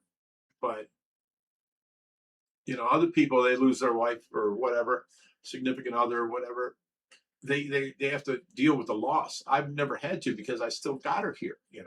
I can still talk to her, but I don't know if everybody wants to go through that. It's a hard thing to do. She was so full of life, and now she's just there, But I know ever since that tear, she cried when I told her I fully believe she deserves to come back and play with her granddaughter, and I know she'd make me buy every damn Barbie doll in the girls' aisle in Walmart. She was she deserves it. That's all she wanted from me was to have a baby girl, and I gave her boys. And I don't know. She deserves to be here raising her granddaughter Alora, and she'd spoil her so much. I just know she would. I completely believe in her now, and I told her if she comes back, I would marry her. That's all there's to it. The moment she can say yes or no, I would marry her. And we just live out our days raising our grandkids and being happy. So she's got that to look forward to if she comes back to me. She's amazing. The amount of, that doctor, he said she'll never come off any of these 8 machines, right? If I pull any plug to any one of these 8 machines, including kidney dialysis, because all of her organs shut down. If I pull the plug to any one of these 8 machines, she will die. And, the other doctor came in and said, it might be because of the lack of oxygen, from her being dead. And then it was like 8 minutes before the medics got there, and they put her on this machine and finally got her back. But I was doing CPR the whole time. But because it was on the bed, it wasn't as effective. And because she had a ripped esophagus and she was bleeding blood, every time she puked out her narcolepsy medicine. So she went into a delusional area where she didn't know my name. So she was puking blood out and not telling me. And I didn't know this. So she was so low on blood that my compressions, 30 compressions and 2 breaths, weren't really that effective.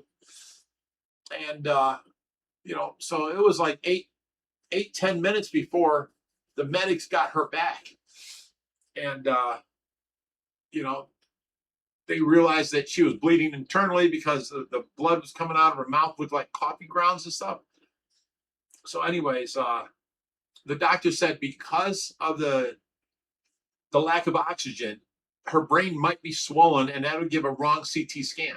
Let's wait till next Friday and we'll see if she has any brain activity, because the doctor said no brain activity. She's on 8 machines running her body. She'll never come off these and she's gone. Might as well unplug her now. The other doctor said, let's wait till next Friday and we'll rerun a CAT scan.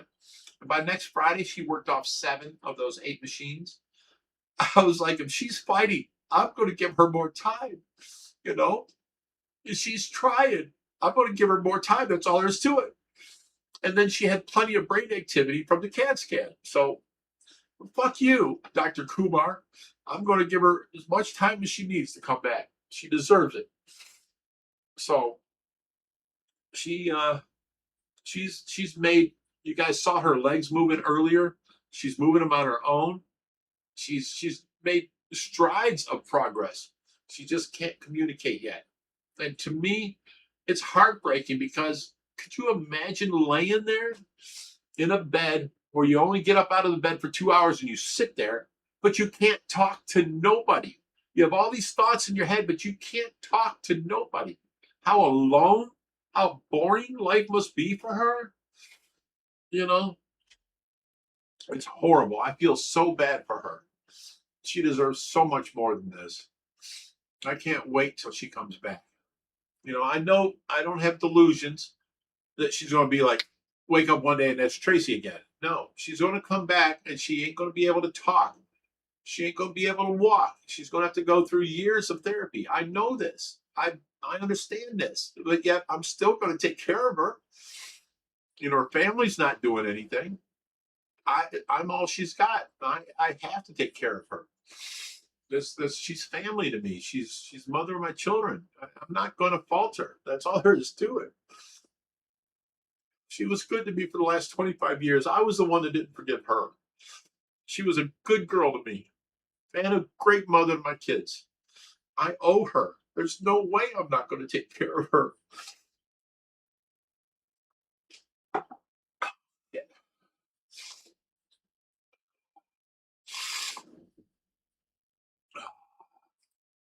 So anyways, she's doing really good now. So she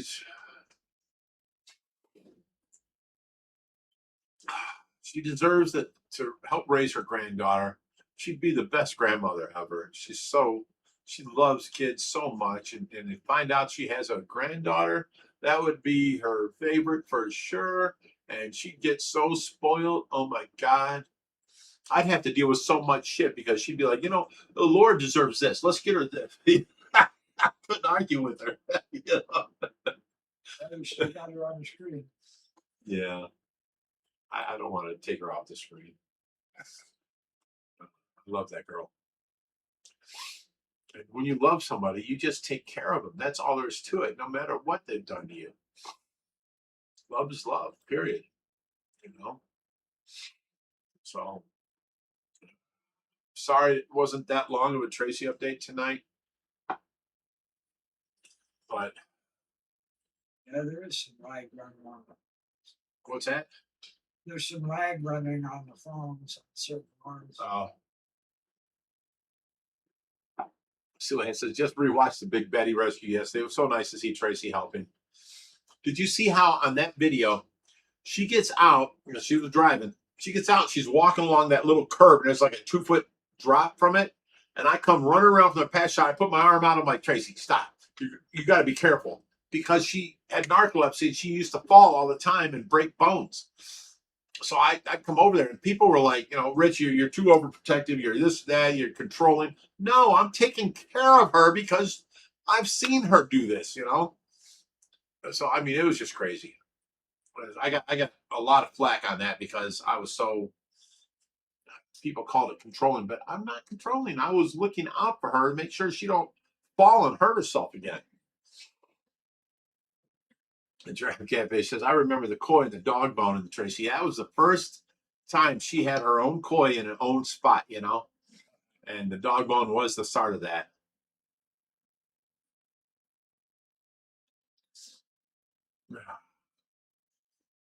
Roughneck Woman says, I miss her so much. So do I. She says, I admire her so much because she was a hard little worker like me.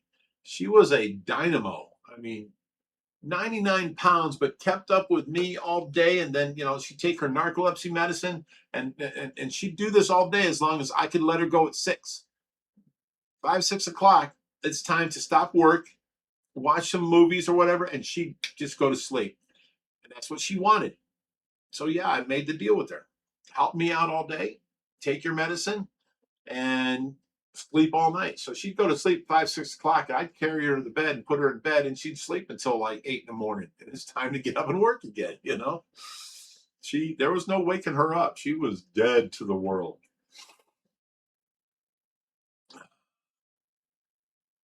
The Gem says her muscle control is not there yet to make that 3 blink.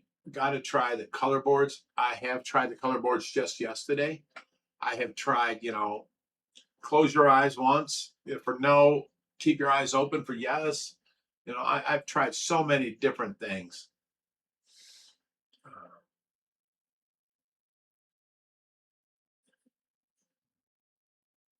I keep trying the same things over and over again to try.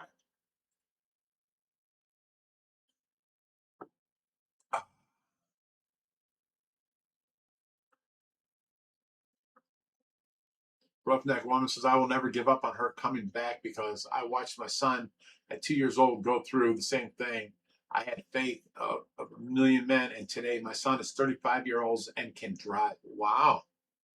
Summerlee says Tracy's an ass kicker. Absolutely. James McNally says, Big Rich Tracy updates, so I stay quiet and listen. Thank you. Pamela Rose says, stop making me cry. You know she hears you. I know she hears me. It's for a fact. Roughneck says, it hurts to the core. You feel so helpless. I'm thankful my son came back, and I have faith Tracy will too. J. Rod says, what's good, guys? How are you doing, Rich and Jerry? Woohoo. I'll fish rescue. There's to you. The drinking word is Ethel. Ethel, everybody. Raheem says, Rich, you're the best husband. I'm proud of you. Oh, thank you.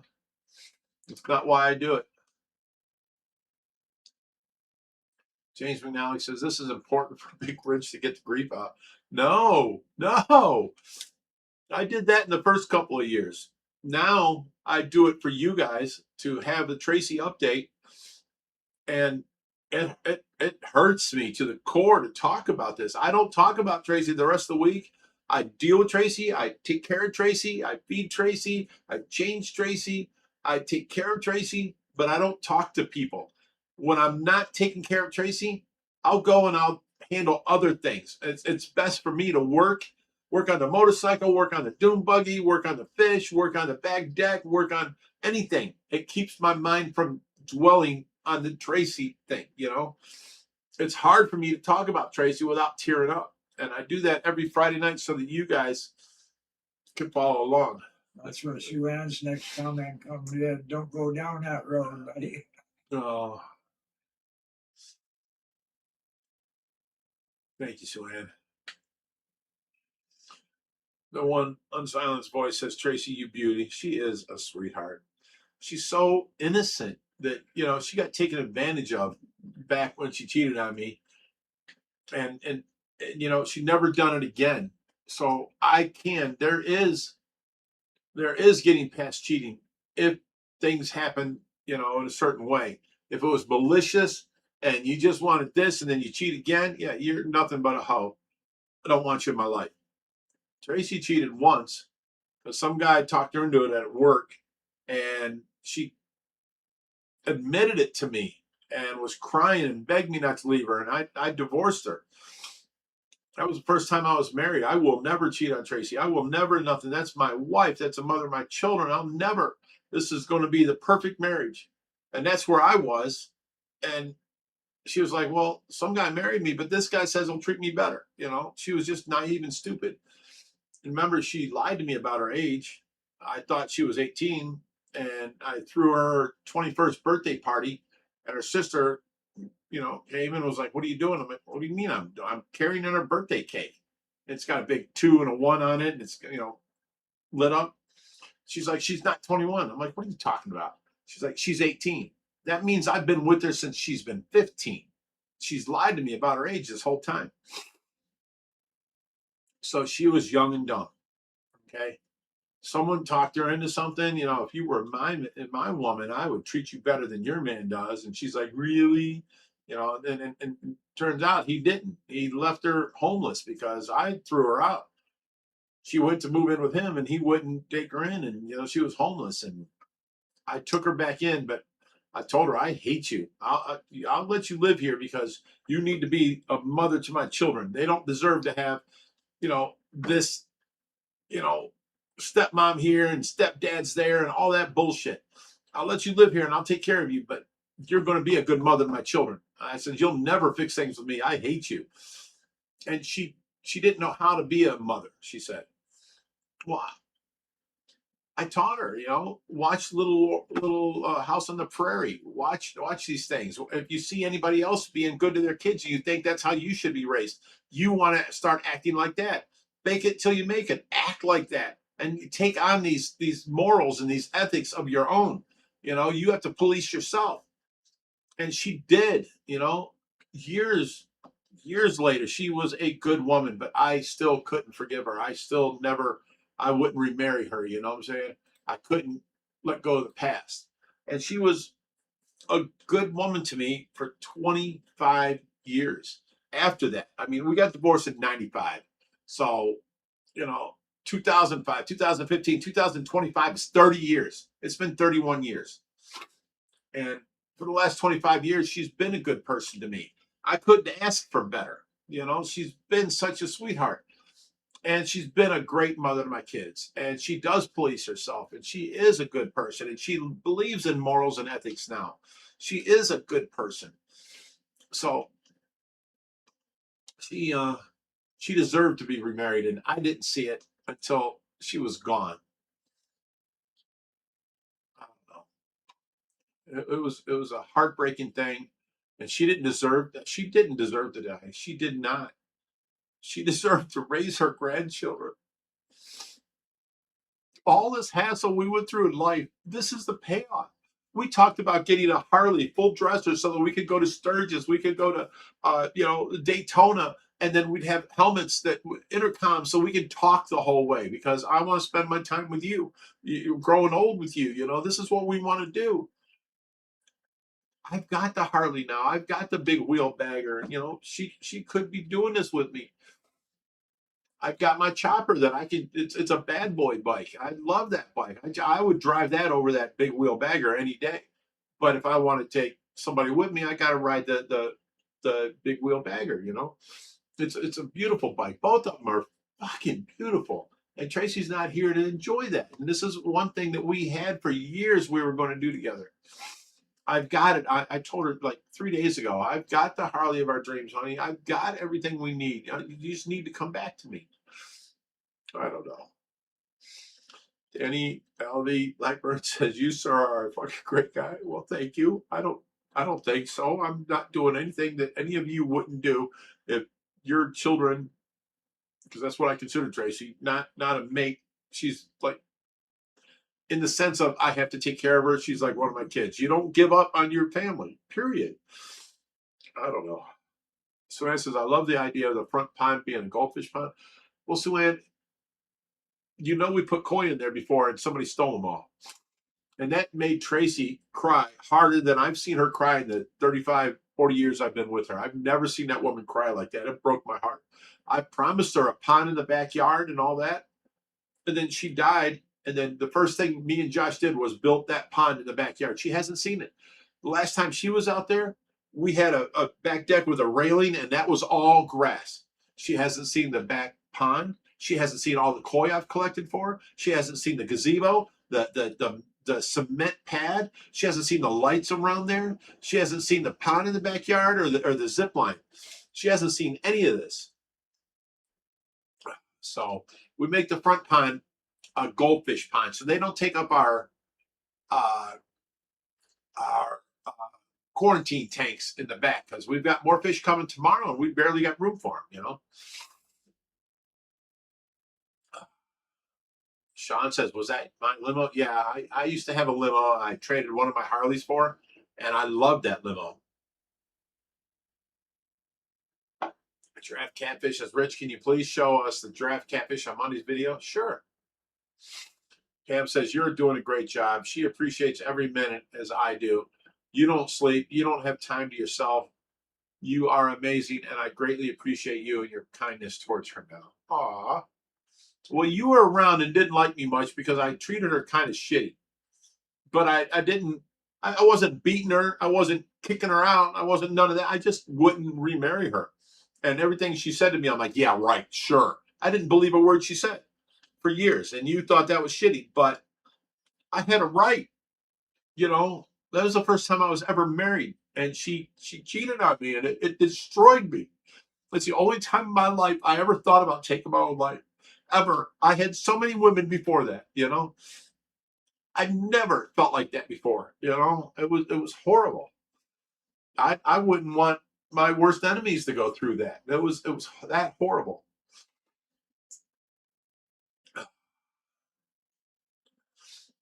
Pam says, is she still squeezing your hand? Not on command. That's the big deal here, the big issue. Like if I take her hand, I put it in my hand, you know, and then I start doing like, you know, limbering her up because she's stiff a lot. And I limber her up, she will grab on and squeeze. And if I try and pull my hand out, she'll grab harder. But if I lay my hand down on her belly with her hand and there's no squeezing, and I go, honey, please squeeze my hand. Just squeeze my hand. Let me know you can do it. She don't squeeze. But if I try and pull my hand away, she grabs on hard, you know. So it's hard to know what's on command and she's able to control, or that's a biological function. Like if I stick her finger with a needle, she'll pull away. That's a biological function. That's not a thing that, you know, she goes, I want to pull away from you. It's not a conscious action. It's not a conscious action. Thank you. So that's the difference there. She's got a hell of a grip, but she don't do it on command yet. You know, I know she's able to do it. She just doesn't do it on command. Raheem says, Pamela, please visit your sister Tracy every 15 days. That will help a lot. Roughneck Woman says, Ethel, here's the drinking word. Everybody. I love hanging out with you guys every Friday night. It's so great. I mean, I have people that actually care about us, that I care about them, and there's no evil, you know? Y'all are great. I love my fishy family.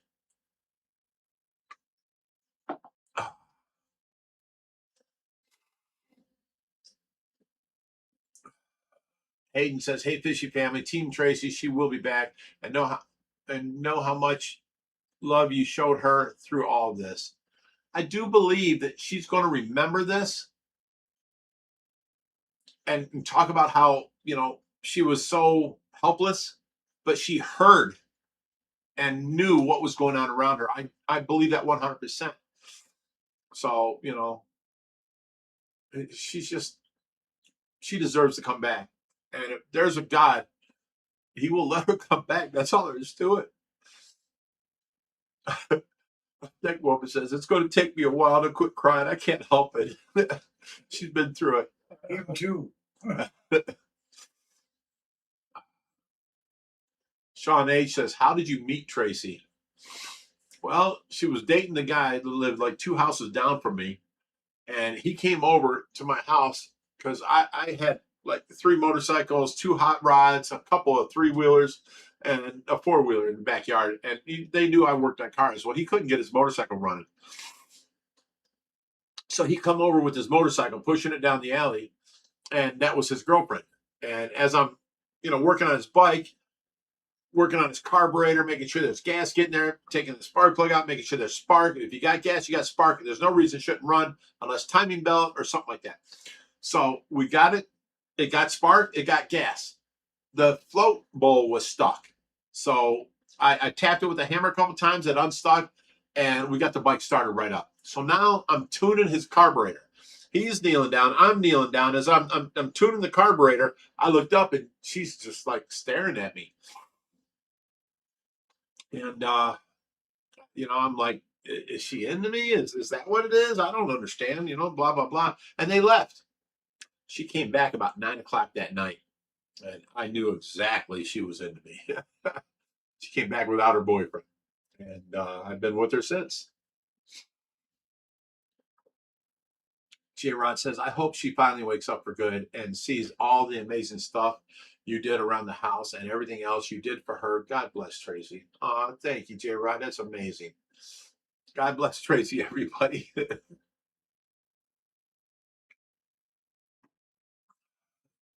Joe Clem says, I haven't been here on a Friday forever. Hello and cheers. Hello and cheers. You've been missing out, son. We've had a lot of fun times. Contrast New York says, happy Friday, guys. Are you going to live stream from the pool sometime? No, we don't have a computer out there. It would have to be from like my phone at half the resolution and no scrolling background, no green screen and stuff like that. So yeah, we really just don't do that. We come to the live stream room. Giraffe Cat says, well, I started something tonight. Reem says, me too. Love to hang out with you, Rich. Thank you. Danny Alday Blackburn says, do you ever find the time to just sit back and enjoy your aquariums and ponds and just enjoy them with so much going on in your life? Absolutely not. You know, Jerry, have you ever walked out in the fish room and I'm just sitting in my throne chair, just taking it all in and just sitting around? No. Once, I think. When I first put the chair there, I Yeah, sat in it, but other than that, I don't. Yeah. No. Needs a footstool.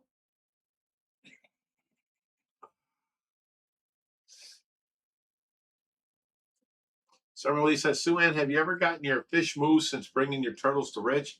Actually, Sue-Ann took some more fish home from us. A bunch of baby bichers. Well, not babies, but, you know, like 4 to 6 inches long. James McNally says, that's a cute story, Big Rich. Okay. Jonathan Middleton says, hey, Big Rich, only now just logged in. I've been dealing with white spot on one of my cichlids. Okay. I don't know if that's a fungal white spot or a ick white spot. Yeah. So turn your temperature up to 86 degrees. And you should be good. Add some salt, and it'll bring down the life cycle of ick from 10 days to like 6 days. And then the salt will kill any of the heat will kill any of the spores that you know open up. All the millions of tiny little minuscule babies will die from the heat and the salt, and then the life cycle will be quit right then and there.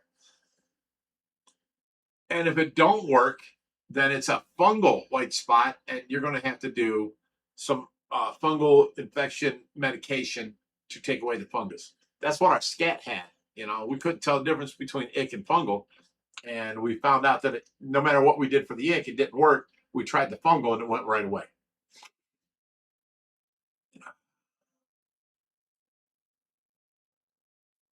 So Ann says, rescue life question. Is Bird John still alive? Still living there? Yes. Remember earlier in the show, I talked about arguing with Bird John, and he's doing good. He got out of surgery, and his heart surgery went great. It was where they entered into his leg, got infected, and he's got this big hole in his leg where he has to carry around a machine that suctions out, and he has to change his bandages every 10 hours or so. So now he's off the suction machine, and they sewed his leg shut. So he should heal up real quick. Giraffe Catfish says, how about filming another green screen like the tigerfish? I meant to do that today. I was actually going to do that today. But then Josh came over. He had the kids. We had problems. We were getting stuff taken care of. And the kids were cranky. And it was really stressful. But I do plan on doing that, yes. And actually what I planned on doing was I have other, backgrounds. Like let me show you some of these. And they're not as bright as the cichlid background. So let me turn that one off. And let me show you a few others. Like the Bellagio tank. See how dull that is? I have to do it under the right lighting conditions and that kind of stuff. So, Tracy. What's that? I have another one that has the 150-gallon tank in it. This is a cichlid background. Halloween. I don't know where it's at. And it's a pretty good one. There's a coral background. That was shit. This one. That one's pretty clear and good. So if I can make a couple more like that, I think what I'm going to do is stitch them together. So for like, an hour's like time, you go through like 6 videos. And then you have a fade between them. And then the whole time we're talking, it's always circulating all these different videos in the background. So it makes it more interesting and less boring, There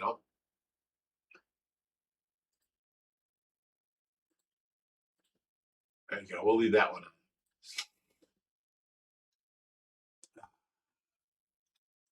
Oh, no. Where'd that go? Nope, that's this one. Chat. There we go. Now we're back.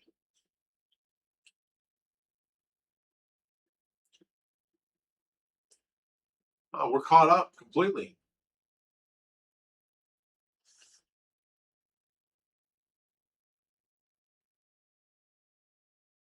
Summerlee says, Bird John is a man who is Rich's friend. Well, I've known John for 35, 40 years, and we've horse traded over the years. I got my first, rail buggy off of him. He got one of his guitars off of me. I got my bird big boy off of him. He got XR 650 off of me. I mean, we just did this over the years. We were always, never had no bad system or, whatever to each other. And now he was going through a divorce. Plus he's having to go through, heart surgery and, and he was living at a motel because of the divorce thing. So I just told him he can live here until he's healed up. Then he has to, go find a place. So Ann says, OFR will never turn away a fish or any animal. They will take it in and keep any animal until they find it a better home. Basically true. Yeah. The gem says Big Rich or Bird John is who Rich got Big Boy from and other birds from. Yep.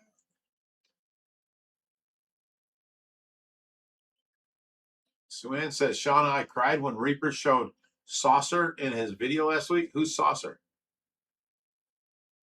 One of those Vietnamese turtles. Oh, your old turtle. Okay.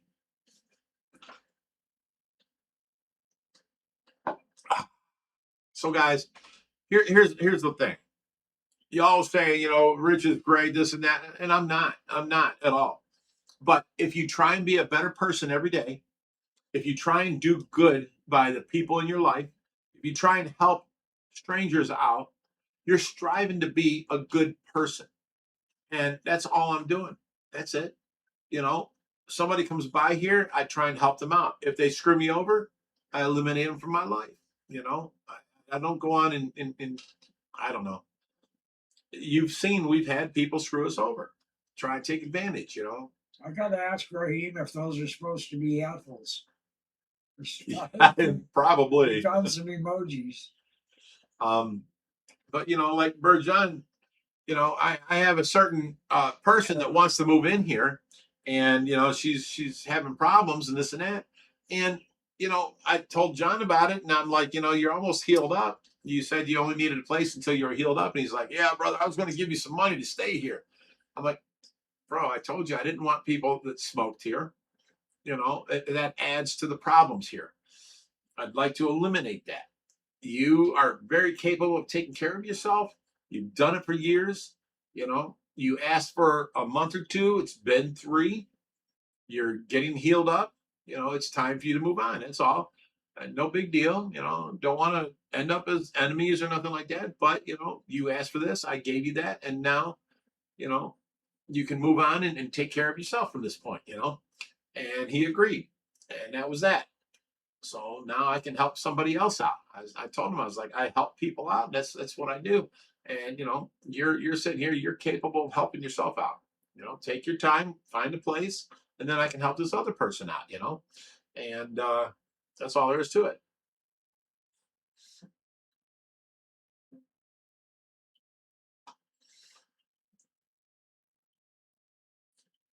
Chris Nichols says, the king of fish, Big Rich and his friend Jerry.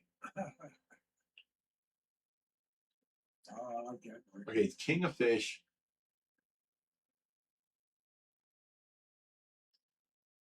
It's got to be something to match. You know, Batman and Robin, king of fish. You've done that game, Batman. But you know what I'm saying? There's like king of fish and dogfish. There you go. No. Chris Nichols says you're a damn good man, Rich. Ripsaw, you know, you're only as good as you strive to be. As long as you try and be a good person, learn from your mistakes. Everybody makes mistakes. You learn from them. You won't make those mistakes no more. You know, and this is what I've tried telling other females in the past. You know, because they're all like, you know, well, this guy wants me, that guy wants me. Well, of course, all the guys want you. I get it. But if you try and be a good person and that person's screwing you over, you know, blah, blah, blah. And it relates down to this. If a guy punches you in your mouth and he's crying saying, I'm sorry. And then you take him back and he punches you in the mouth again tomorrow and he cries and says he's sorry. See, sorry don't mean shit unless it's accompanied by change of actions, behavior, and emotion. Okay. If he's truly sorry, he will get help. He will never do that action again, and you can forgive him. But if you keep taking him back when he says sorry and then he does it again, oh, you can't give him excuses like, oh, he has anger issues. Fuck that. You know what I'm saying? An apology should be accompanied with actions that change the original action that hurt you. Period. Then you can accept that apology. You know, like if I slapped the girl, I don't do that. I don't believe in it. But if I did, I'd be mortified. And I'd be like, oh my God, I will never do that to you again. And then if I never do it again, you can get past it in the future and forgive me. Okay. I was drunk. I was, you know, highly agitated that day. I didn't mean it, you know, whatever. And if I never do it again, you can forgive, right? So there's a difference between somebody in an abusive relationship and that keeps happening and they keep wanting to believe. No, that ain't never going to change. You know what I'm saying? So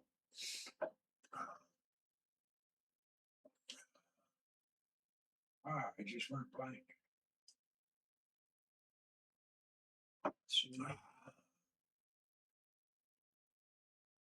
James McNally says, do you have any friends named Tom Big Rich from the live stream or the rest of you? Yeah, I've got about 5 Toms that I can remember.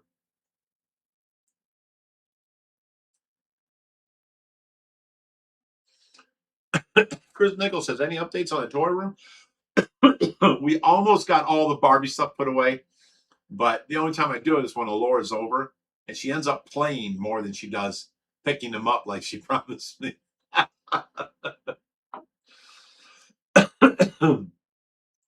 Excuse me, but earlier giraffe catfish asked, is the boss of the pool a ripsaw catfish? Which do you consider the boss? The boss is that hybrid tiger shovel nose. Yeah. And what is he blue with? Eye, we call him. Yeah. Yeah, but tiger shovel nose. It's not spotted hyphen, is it? No. No. I'm forgetting right now. I can't believe it. Hang on, I'll remember it. Is it tiger shovel nose? Not iridescent. Tiger shovel nose. Peru? No. That's them mangaloid catfish. Oh, yeah, that is weird. Okay. Yeah. Tiger shovel nose, red tail cat. That's what he is. Tiger shovel nose, red tail cat, and he's 4 foot. He's got that hybrid vigor, we call it. Yeah. He is the boss of the tank. He'll go up and check every new fish coming in. You know, he sits there, he handles everything. No, it's not because he's mean, it's just that nobody messes with him. And he checks everything out. The roughneck woman says, that's right. It doesn't mean shit without actions behind it. Hayden says actions speak louder than words. Absolutely. Breen comes in with another 20 ethels. Drinking word, everybody.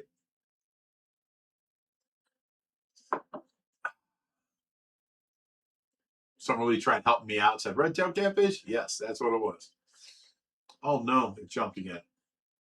Lorenz Corta says, grandchildren come to play at grandparents, not to sort out Barbies? Barbies, I guess, yeah. Oh, Barbies. This is true, but I made a deal with Alora. We've got 4 bags of Barbie stuff. We can dump it out if you help Grandpa put it away, and I'm holding her to it. We almost got it all put away. Okay. We've got all of her stuff with her Barbie dream house there, all of her stuff with her ambulance together with the ambulance, because we found like stethoscopes and, you know, stuff like the lab coats. They all go in the ambulance, you know. So we found all kinds of stuff, and we've got it down to like there's maybe a 2-foot round pile of stuff left to go through. She sorts out with me for a little bit, and then she ends up playing, and I'm good with that. Eventually, it'll get all put away. But we're getting ready to go down there and build some more tables and chairs or shelves and stuff. We've got, you know, when you walk in, you've got the long Hot Wheels track. If you turn to your right, you've got against this wall the Rocket Box stuff. All the way to the left is all Barbie stuff. Well, that wall on that side, I've got my train set, the last train set I built, Z-scale, is standing up. I need to turn it around and set it in there so the fat parts at the back and the skinny parts at the front, and I have a shelf coming out holding it up above the kids. So, like, when I stand up, it would be here. Ouch. When I stand up, it'd be about this tall. So I can see the trains. I can, you know, work the trains and all that. But underneath is going to be a shelf going from the Rockenbach table over to underneath where the AFX track is. And that's going to be another table for them to run, like, you know, build Legos or put their Hot Wheels up on or play board games, that kind of stuff, you know. So we've got more to build down there, and we're working on it. My arm's getting really tired of twitching every time you swing your hand on this one. I'm not out to hit you, Jerry. Automatic block, man. No, you do that out of, like, if somebody gets hit all the time, they respond. See, you're not hit all the time. No, You're making fun of that. I know that there's no threat there, but my hand doesn't. If your brain's got to get involved, you're not reacting fast enough. Gotcha. It's muscle memory. Gotcha. All right. Chris Nichols says, how deep is the monster pond, Big Richard Jerry? Well, it used to be 12 foot. And now it is 3.5 foot on one side. And then it drops off dramatically in like 4 foot. And then it's 12 foot deep. But we've got about 5 foot of under gravel or underwater, like, blocks. I forgot what they're called, but the caterpillar, the aqua blocks and all that. Then we've got a foot of stone that is about an inch big around, a foot of stone about a 1/2 inch big around, and then a foot of stone that's a 1/4 inch around. and the water comes up through all that.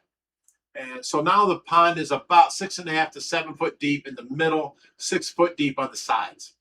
But I mean, there's still water in there. We calculated the water to be about 58,000 gallons.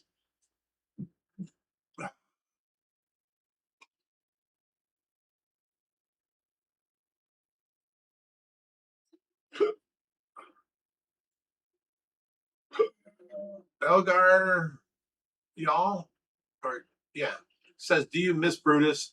That was such a sad loss. I know. He was my buddy. He was my favorite. And he hit the water so hard, I was able to show him off all the time. I loved that. You know, he was my buddy. It was such a senseless death. Here, Jerry. Oh, J4 Aquatics, $20. Thank you.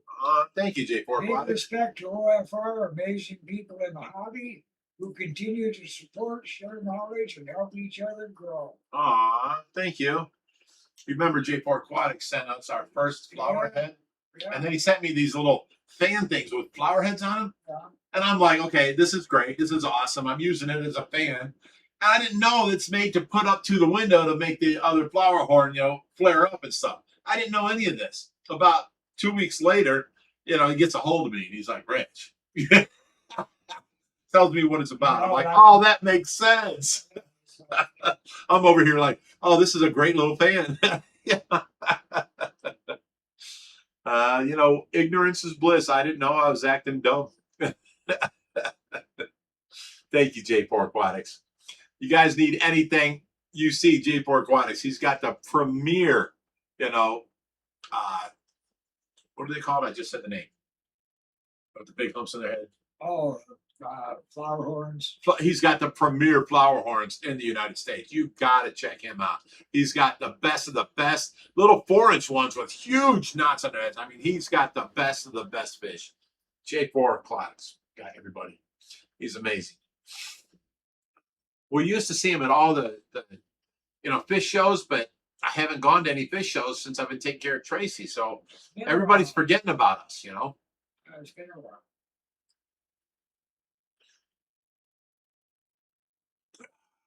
Harley Gem says, thanks for the super chat. True words. Aw, thank you guys. Chris Nichols says, have you guys ever mounted a fish you guys rescued? We've wanted to mount every single one of them. I had a freezer full of them, but we've never found anybody that would do it less than $7 an inch. And when you got a 24-inch, you know, arapaima, you know, 10 inches is 70, 20 inches is 140, and then, you know, you've got 24 inches, so you got a bunch more. So we're talking $300 to mount that little fish. Right. When I have a 7-foot fish, which I wanted mounted, you know, you're talking, you know, thousands of dollars. And I've never found anybody that wanted to work with us that let me. $7 an inch is insane. Well, that's cheap now. Now they want like 18 an inch, you know. But my point was, I wanted somebody that would work with us. Let me mount this fish for you for free, and then you show off my work to everybody else, and then get a lot more jobs from us. You know what I'm saying? I've never ran across that, you know. But I'm talking 10 years ago when I wanted my first fish mounted. $7 was as cheap as I could find it. To try to stuff a 7-foot arapaima. Yeah, well, you're talking $3,000. Wow. Yeah, that's too much. Whips World says, Big Rich, your philosophy is perfect. I might not be able to help people out like you do, but I do try to be a good person and help out where I can. Life is too short to be a dick. That should be on a plaque. Whip says, life's too short to be a dick. Whether Liv said it or not, that saying is too correct to be true. Right. And Whip, welcome, Whip. How you been, buddy? That's one of the reasons you're a friend of ours. Sue Ann, member for 66 months. With our catfish. Ethel, everybody. Ethel Sue Ann, here's to you. She wants to put a vote in for a couch bed in the corner of the deck. Now, recliners. 5 O's for a swing couch bed in the corner of the deck. I was talking about that hanging day bed in the corner of the deck.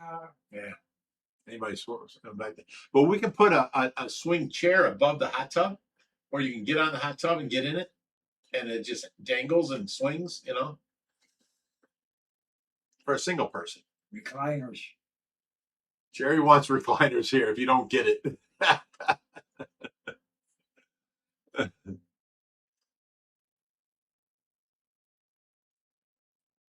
Geez, how far do we jump? There we go. Okay.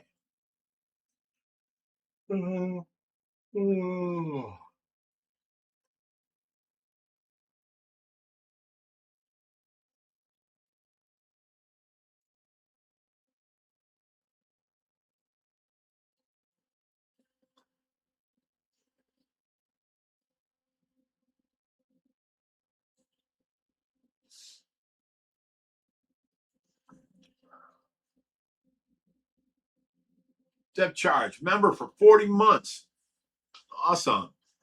Give him an Ethel too. There you go. I was waiting for you to read or do that other. I'm catching up. All right. All right.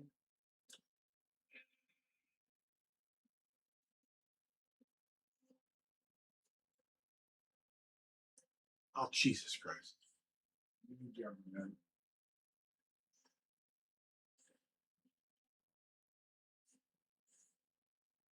Oh, no. Tyler Kerr says Frank Beard passed from ZZ Top. We got to have a drink to him. Cheers to another legend falls. Rest in peace, Frank Beard. Oh, Beard. Well, Well, that's too bad. God, it makes me feel old. What?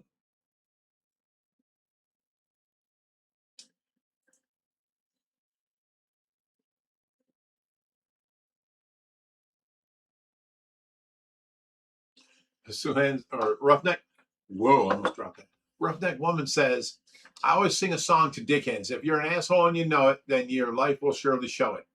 See, here's the problem with being ignorant or being an asshole. You don't know that you're ignorant or that you're an asshole. You think everybody else is the problem.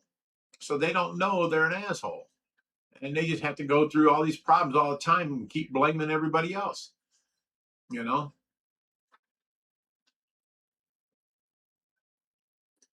Jonathan Middleton says, do you use normal salt or is there any special type? Yes.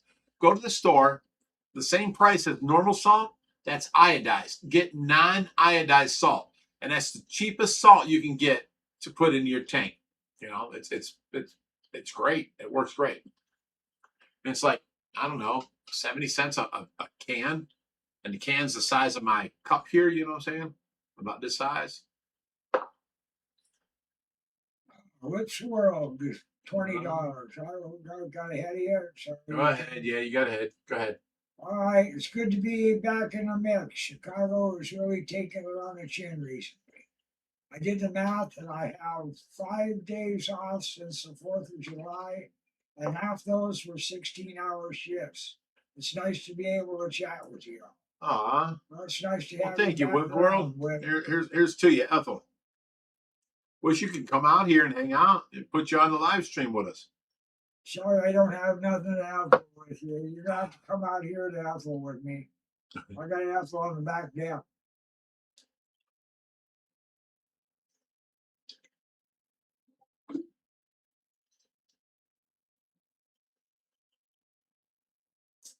So when it says nobody wants that hot tub, that was Tracy's only thing. I bought that hot tub for her. It's a 10-person hot tub. It's a huge hot tub with 4 1-horsepower pumps. I think there's 110 jets in there. She wanted that. I bought it for her, brand new out of the store. And I pitted 2 different stores against each other, kept going back and forth with a lower price. So I won't get rid of that hot tub. That is Tracy's. If she comes back, she's got her hot tub. She's got her. Okay, this whole house is me. I decorated everything. She wasn't involved. She's a follower, not a leader. I kept telling her, take one room and make it your own, and she wouldn't do it. So in this whole house, this whole thing is show off of rich stuff. But the hot tub is hers. The tanning bed is hers. And now she would take that toy room to play with her granddaughter. That would be her room, you know? You don't even have to buy aquarium salt. Just non-iodized salt, table salt, is great. Salt isn't salt, Giraffe Cat. There is iodized and non-iodized. I've even used cheap rock salt before. Yeah. Just be careful with that you don't get some special ice melt or crap.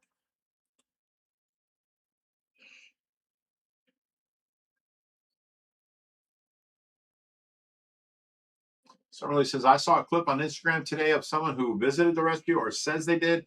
I'll have to tag you in the comments so you guys can see it. Okay, thank you. How much salt do I put in? I got a 180. I've got it down to where I put in 1 cup of salt per 100 gallons. So for you, you could do 1 3/4, or you can do the whole 2 cups, and that'll be enough to do a salt treatment on your fish. Now, to do a salt bath, you can do 3 cups of salt in, I think it was 50 gallons of water or something like that. But then, as soon as your fish start going sideways, you take them out. You don't want to push it to where it's another stress level, especially if the fish is already under stress.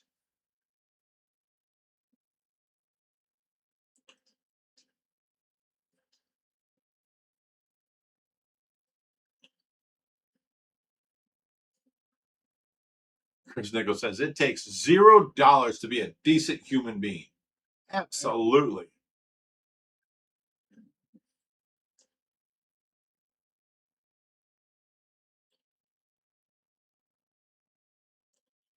I ran across another acronym or analogy.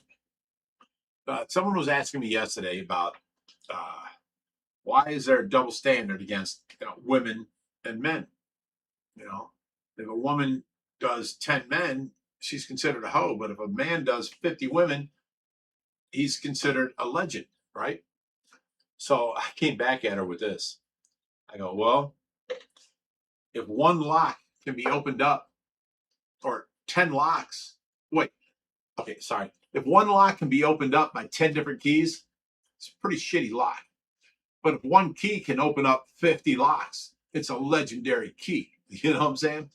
And that pretty much sums that up.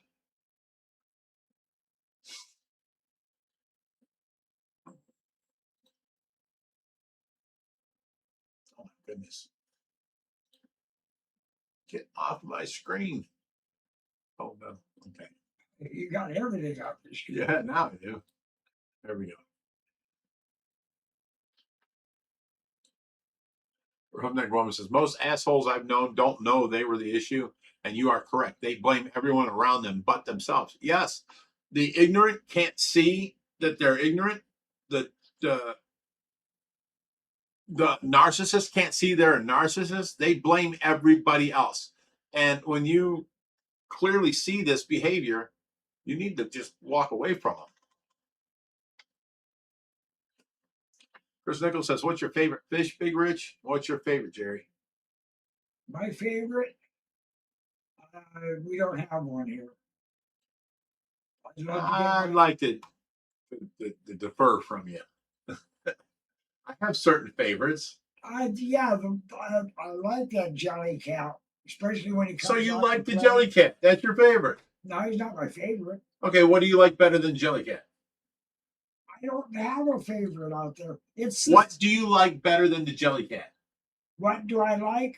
Better than the jelly cat? We don't have one here. Okay, then you don't have it here. But what do you like here that's better than the jelly cat? I would love to get my hands on that blue-black paradise fish. You're not listening to me. What do we have here that's better than the jelly cat? They're all at the same level. I'm sorry, Rich. I can't. But you just said you like the jelly cat. I like to play with the jelly cat. He does a good tug of war. Okay, so he's your favorite fish here. Not really. Is there something you like better than the jelly cat? There's a bunch of them I like at the same level. Do you play with the rest of them? Yes. Liar. Has that black guard kissed the back of your hand? No. Okay, can you pet the albino alligator guard? Absolutely. Okay. Well, I said things like that. I play, if I, there's quite a few fish in there that I play with, and it, it's the life, this living system. The system itself is a living thing. Gotcha. That's why this place works. There's Right. a whole living ecosystem out there. Yep. And that's what we take care of. That's what I'll agree with that. 100%. Yeah. All right, we're on my third drink, guys. So As far as I'm concerned, that's the most important fish out there. The jelly cat. The system itself. Am I giving you shit? Should I stop? Just a little bit. I'm not stinking yet, but you're starting.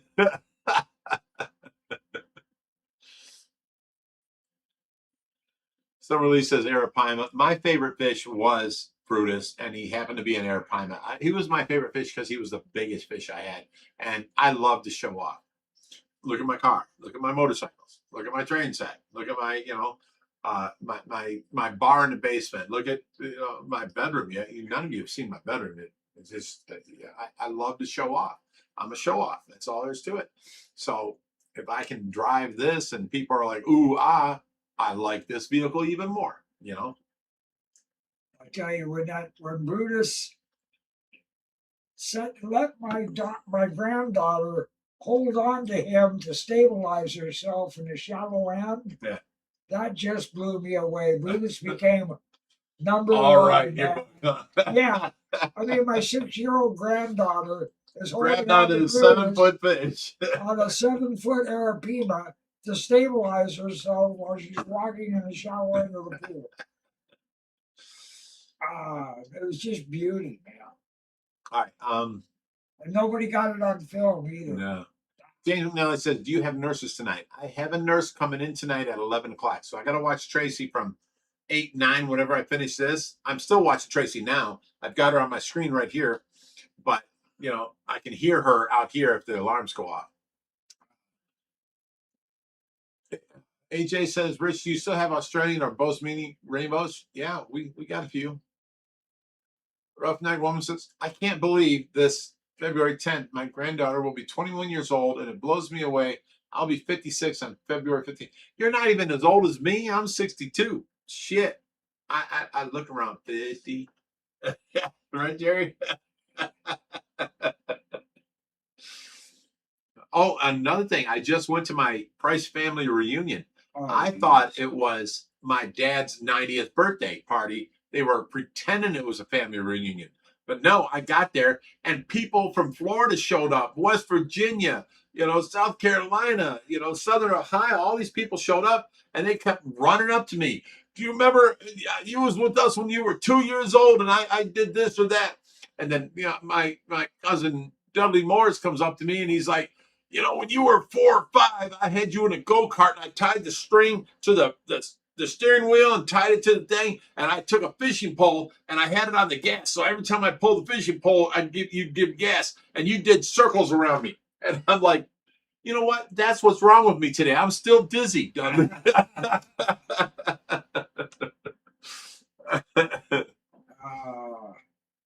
Or I hate to just. Chris Nichols says, Big Rich, do you have an awesome car and awesome bikes? Mostly important. Big Rich, you got awesome kids and awesome grandkids and awesome friends that are family.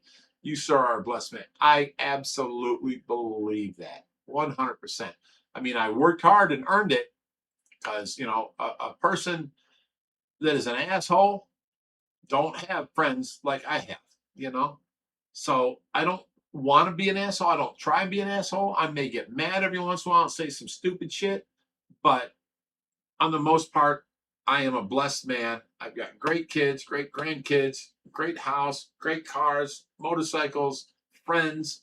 I mean, it's a big picture type thing, Everybody can be an asshole, I can, call any one of you at 7 o'clock in the morning and be like, hey, we're drinking, how you doing? And you're like, who the fuck, what the hell are you calling me for?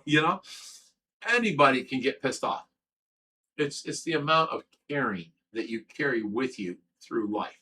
You must care for other people too, You can't be selfish. And a lot of people, narcissists, assholes, they're all selfish people. And they care about themselves and what they can get. you know, I feel I've made it to a place in life that it's hard to buy me a gift because I pretty much have everything I want. I've bought it, I've earned it, I've got it. And now I just want to make other people happy, help other people out, be a good person, and, you know, teach others how to be the same way because it's a rewarding, I mean, seriously, it's a rewarding way of life, you know. So, but I still have my days where I'm like, you know, you can't act like that. You need to be this. You need to do that. You know, you're doing this. And I tell people how to live, and I get mad, and I do. I run the riot act, but I'm not always a good guy. You know what I'm saying? And it takes you knowing that you weren't being a decent person at that point. You're just being pissed off. You know, I don't know.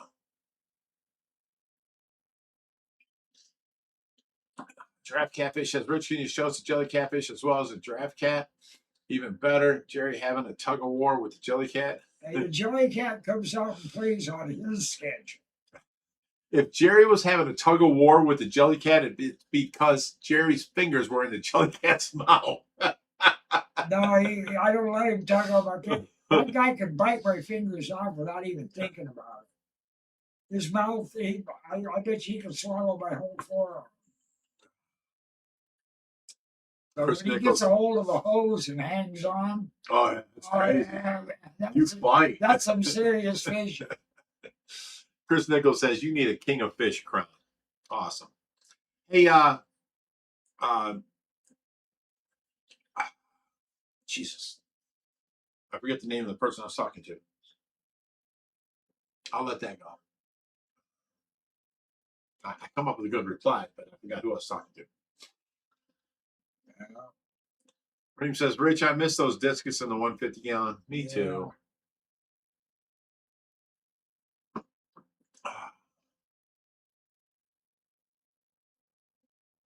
Summerlee says, just ask Josh to put his elbow in the tank. The jelly cat will make an appearance. Yeah. I think that was the 4-foot alligator guard that made Josh's elbow. Yeah. That jellyfish will if you let him. James McNally says, do you have a human resource team to keep your staff in line? Absolutely. It's me. I am human resources. I am the king. I am the leader. I am the president. I am the god. You report to me. I'm sorry. I'm being funny here. Chris Nichols says, I wish you guys were closer. I got a real mean red devil that's mean to my parrotfish. Oh yeah, for sure.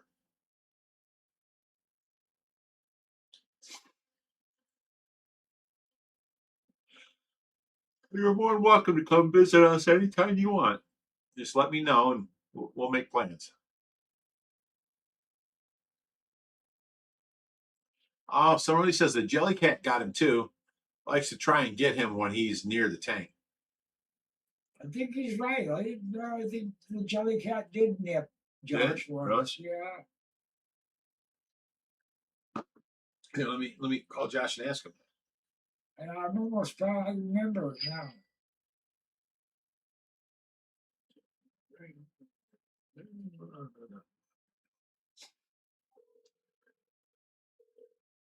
We're gonna love all the other live stream anyway, Josh.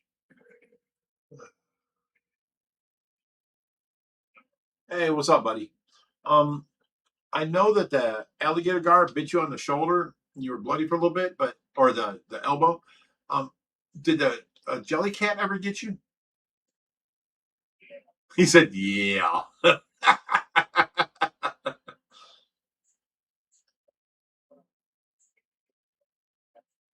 He said he's got a strong bite. It felt like somebody took a hammer and hit me with it. Where did he bite you at?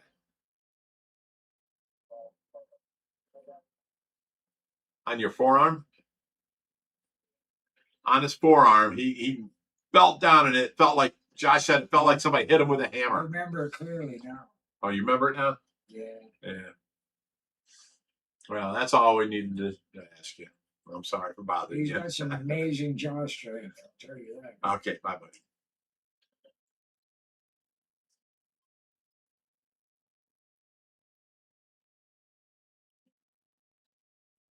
You know, I've never seen a jelly cat. Oh my God. I've I never guess- seen a jelly cat bigger than that one. I guess Pamela was on there, Pamela, Tracy's sister, talking about Skylar. She sent me a message I didn't see. She goes, she was always mean to you. She was an asshole with a mouth. You should have let me take care of it. Fine.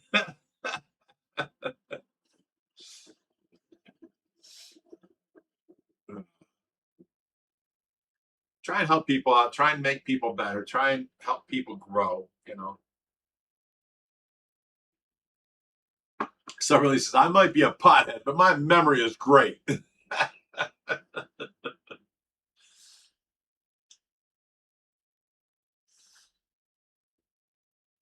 All right, we're caught up. Look at that. You know, they did a study. This big university did a study about replacing the tobacco industry with the marijuana industry, and nobody loses their job, and everything comes out Right. clean, and everybody makes a profit. The only problem is that during the study, they figured out that marijuana causes apathy. What's apathy? That's when you don't give a shit. Personally, I don't give a shit about that. Stop smoking so much weed. But I mean, they open themselves up for that one. It causes apathy. And I'm going, yeah, well, I don't give a shit. Chris Nichols says, have you ever guys been to a demo derby? That's what I do for a hobby. It's such a rush. No, never even heard of one. Do a what? Demo derby? Or demolition derbies? Oh, demolition derby? Yeah, back in the day, I used to do it all the time. Oh, God. They were fun back in the day. I don't think they still have them.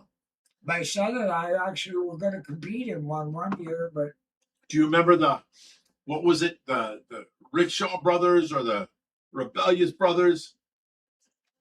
It was on Happy Days. yeah. Fonzie was driving the demolition derby, yeah, that was a good one. and the Rebellious Brothers, or whatever their name was, Yeah, used to, his nemesis. yeah, they would crash into a car at the same time and squish the car. Yeah. I forget their name, but yeah, that was back in Happy Days. Yeah. No, they had a race. Where did Jerry work before he retired? You don't understand. Jerry was an admiral in the Navy fleet.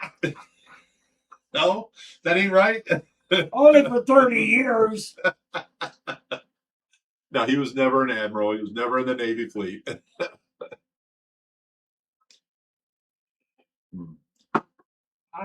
It wasn't the Rebellious Brothers. It wasn't the Rickshaw Brothers. It was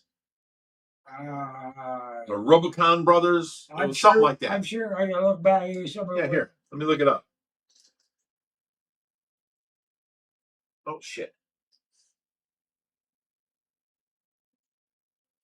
I'm not like people. Back in Happy Days, Fonzie was in a demolition derby against the brothers. I forget their name. He's got to do it on speaker, so I'm going to screw it up good for him on speaker. Malachi Brothers. That was it. And they do the Malachi Crunch, where two cars would come together and squish the car in the middle. Yeah. And Fonzie won. Yep. That was it. No, I didn't just do one job and live in one place and everything. I spent one of my proudest achievements in life, other than my children and my everybody, you know, the obvious, is that I've done pretty much exactly what I wanted to when I wanted to. And they had to lock me up a couple of times to stop me. well, you're doing what you want to do, when you want to do, without any consequences. You get locked up for shit like that. It depends on where you're doing it and around who. I mean, I want to rob that bank today, and I'm going to do it, no matter what. I've done what I've needed to live a good life, and I have lived. Somebody had a question earlier about, do you live to work or do you work to live? Yeah. I work because I need to live, but I don't do anything I don't have to do, and I don't do anything. He works to pay his bills and then buy some weed. After that, he don't work no more until he needs more weed. I I don't that work? I don't let my possessions possess me. If I was in a position like Rich, where I had to be stable in one spot, I mean, this hobby alone requires stability Yeah. and money. The bills, Yeah. are ridiculous. And the other third thing you need is I research. can't leave for a week or two No, and take a vacation. I can't. It's impossible. I have no responsibilities except for to this place right now. And my grandkids and my kids and stuff, but they understand me. I've already passed on Rich has got all these possessions. If he passed them on, he can go do whatever he wanted to do. But he's got possessions he can't pass on.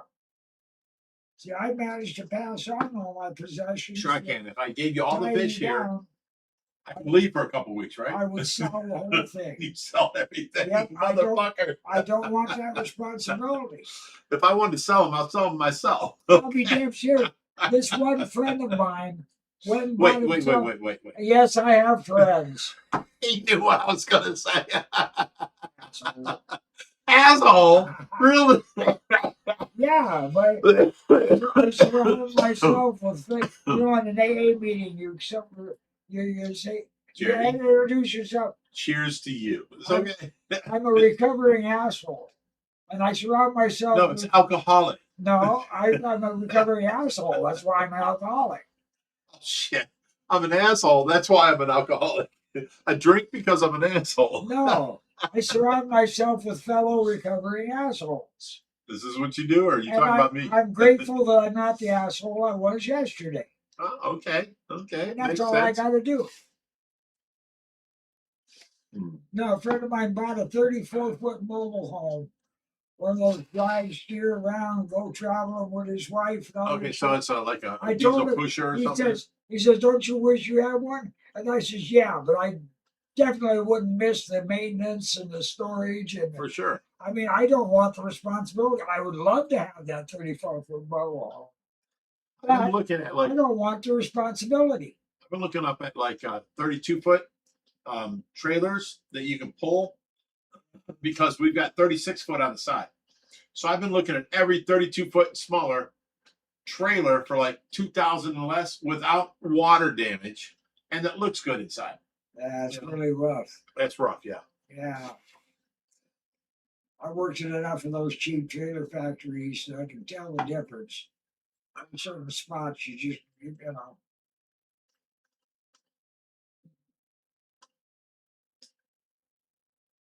Uh-oh.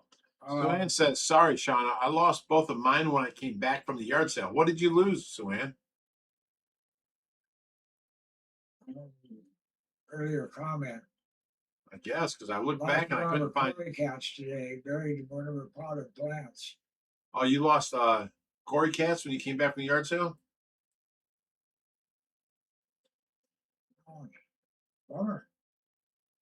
Oh, yeah. Right up the Summerlee says, lost one of my Cory cats today, buried it in the potted plants. Okay. Well, it gets recycled.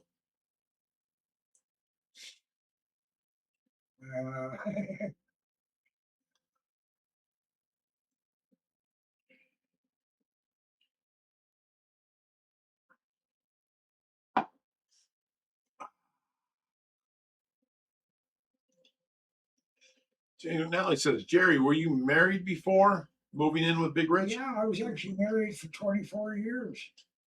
That guy has 18 kids. Of course he was married at some point or another. I only had 4 with my wife.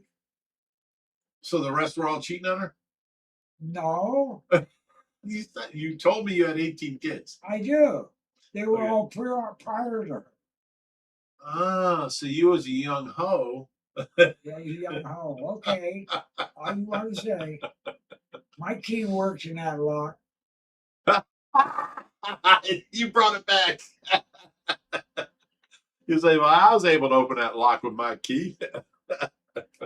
I grew up on the West Coast in the 60s, early 60s.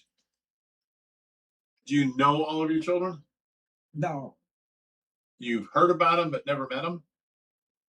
Or have you met them? And I've met the oldest one. He's So a year, one out of 18. He's a year younger than you. I'm 62. I know. He's 61 years old. I was 15 when he was born. So you're telling me there's a 61-year-old out there that Yeah. you fucked his mama? Yeah, I sure did. I have a unique way of putting things, people. Okay.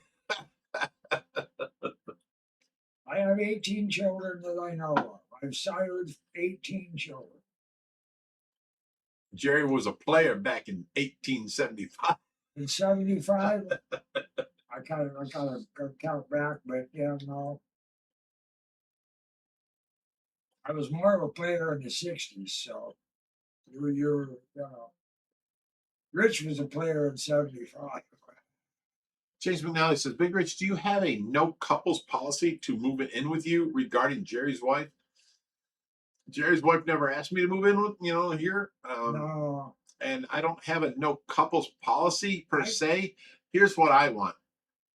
I will help somebody out that wants to live here as long as you are trying to find work or trying to find help or trying to better your life. I will give you the time that you need to help yourself.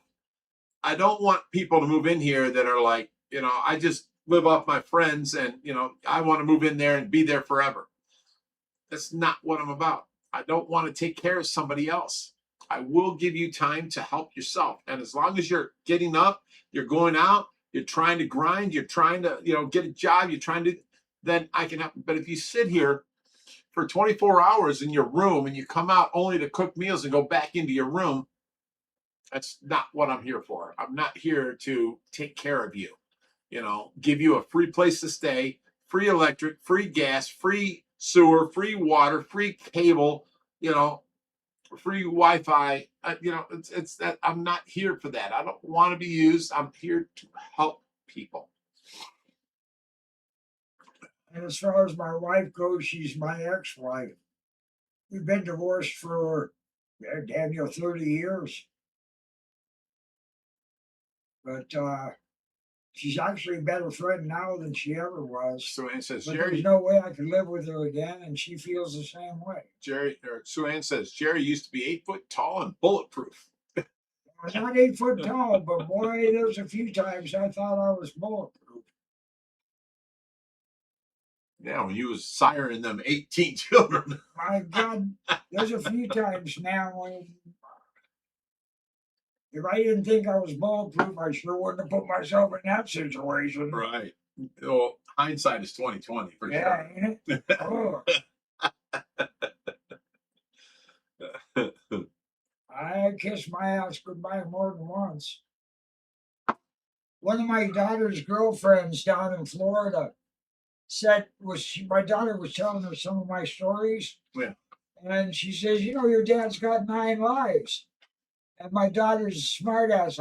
She says, no, he's got 9 cats for him. I thought that was a pretty good comeback. I just wanted to go down there and visit her. Down to Fort Myers, down to the Everglades. I never made it that far, man. That was my next stop if this hadn't worked out. Well, look, you've got this, and you have this. You can take, 2 weeks, go down and visit, come back. She's not down there no more. Oh, no? Okay. No, it's the one that came here from Wisconsin to visit that day. My grandkids, when they were swimming in the pond. Oh, that lady that was here? She was very nice, and she raised her kids so well. Oh. Her kid was so respectful. I told her that. I told her. He's top of the line. Yeah, I told her that anytime you want to come back and visit Jerry, you can have the spare room. You don't have to get a hotel room. And you've raised your kid very well. He's so very respectful. That kid was great. I hope you're watching. Oh, is he watching? I should have said that if he's watching. Yeah, he does. No, he was very respectful. Yeah. And I had nothing but admiration for his mother. And I told her, anytime you want to come back and visit Jerry, you got the good room with the built-in bathroom and all that. Yeah. And you're more than welcome to come anytime, because her son was so respectful. I admired the way she raised him. And took care of things, and it was amazing. You got a great grandson. I don't mean you have a great grandson. I mean you have a great grandson. You know. I do have a great grandson too. Oh, you shut. I have provided my children with a better set of tools than I had to deal with life on its terms. And they, in turn, are giving their children a better set of tools than they have. That's the way I raise my children. Take what they enjoy doing and focus on it. That's what they want to do. You know, I Okay. mean, Well, to go back to the thing, yeah, I'm Chris sorry. Nichols says, "Old Jerry was getting it in. Let's call him Thumper." But in the early 60s, everybody was. It was love the one you're with. Everybody was thumping. And I mean, it was, I hate that free love generation bullshit because I was never a hippie. I mean, if anything, I was one of the ones taking advantage of the hippies. I actually like the hippies. Now, see, people have different perceptions of hippies. Some people think hippies were dirty people who never took showers and blah, blah, blah. Other people thought hippies were people with free love and wanted to better the world and wanted peace. Yeah. And that's how I feel. Yeah. Because, you know, my uncles were hippies and stuff, and they just, it was a very nice thing to be around, you know? And I love older hippies. I love hippie chicks, you know? And, you know, most of them were all pot smokers, blah, blah, blah. But I admired the way they looked at life, you know, looked for the good, looked for the better, you know? And then other people were like, oh, well, hippies suck, you know, all they do, and they never take a shower, blah, blah, blah, you know? Hey, when you're 17 years old and some spoiled rich kid with hippie garb on comes up and says, "Where's all the action?" You're proud to have him pull out his daddy's wallet. Oh, stop. Well, I mean, that's how we got by back then, man. See, even Sue Ann said hippies were just fun-loving people. But see, other people see hippies as, you know, dredge of society and, you know, we're the scourge and blah, blah, blah. It's all a matter of opinion. I hate the label bullshit. Chris Nichols says the king of fish, Big Rich, and his buddy Thumper. I love that. That's hilarious. Yeah, I'm here to save the day. This is my boy Thumper. He'll get you pregnant.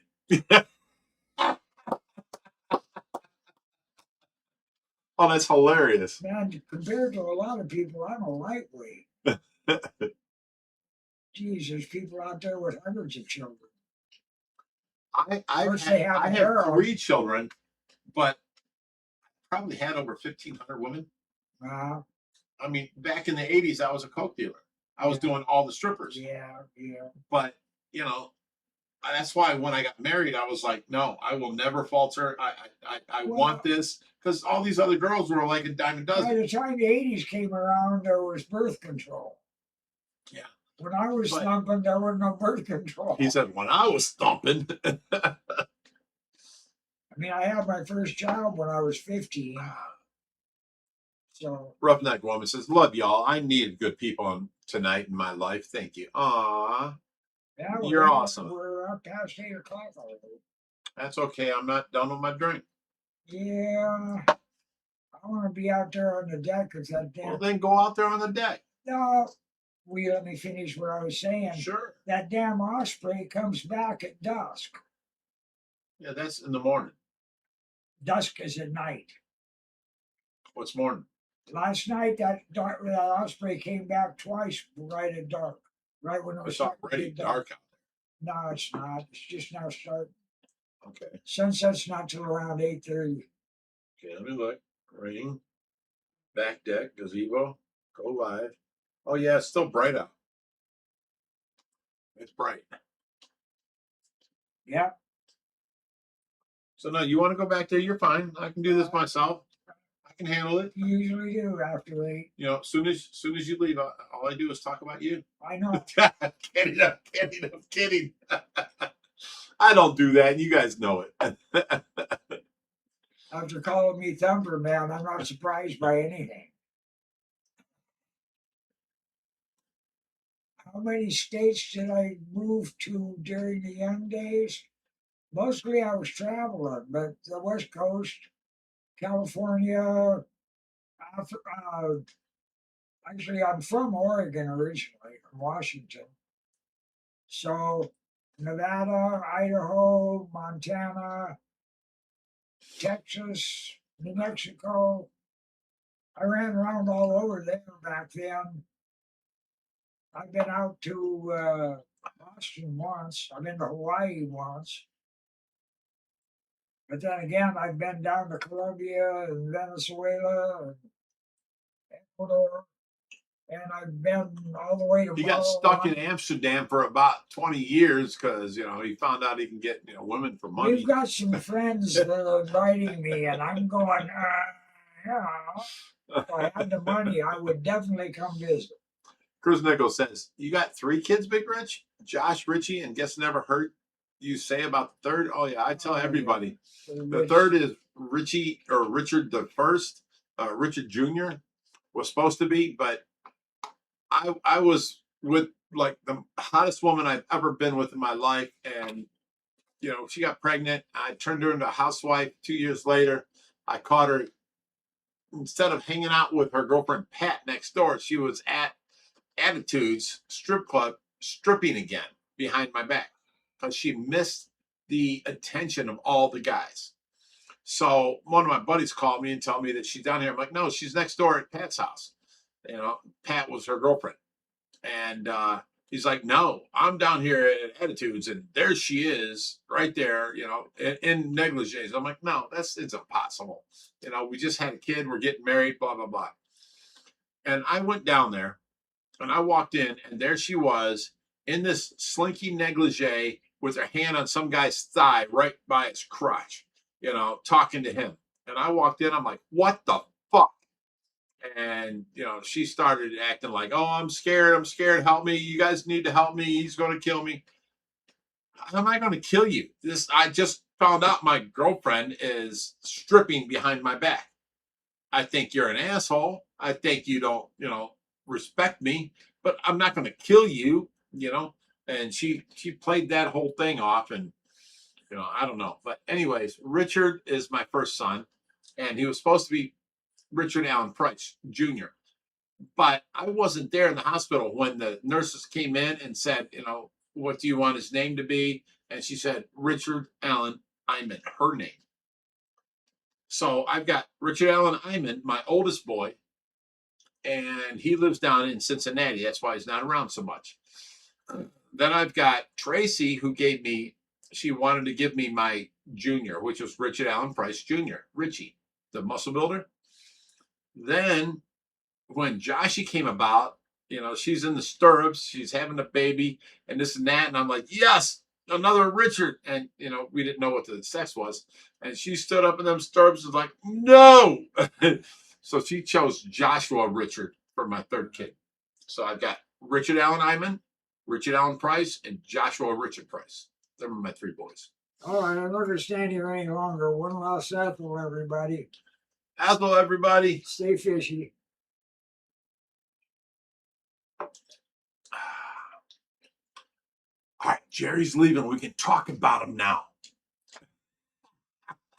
Don't look at me like that, Jerry. You know I'm kidding. Oh, my goodness. He's fun to mess with. Oh, all right, let me stand up here. Take my cushion off Jerry's chair. Put it on my chair because my butt is sore. This is Tracy's cushion off her rocking or you know, chair that is electric or electric chair, whatever. I put it on Jerry's thing to make him taller because he's really short, especially when he sits down. All right, what do you guys want to talk about? Got more. Oh, hang on, Tracy went off. Let me pull it back up. Reconnect. Okay. All right, I got Tracy back. We're good.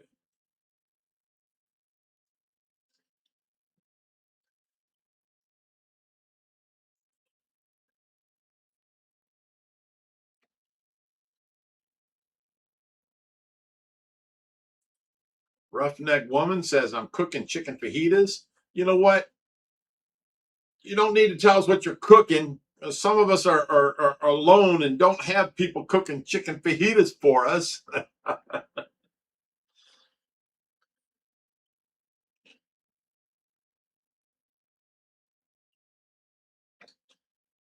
All right. Summer Lee decided she needs to tell the difference between Washington State and Washington, D.C. Two totally different locations. We actually drove to Washington, our first big, huge, rescue. We drove a box truck across the country from Ohio to Washington, which is above Oregon. And we saved 19 4-foot, catfish. And, that started us on monster fish keepers, basically.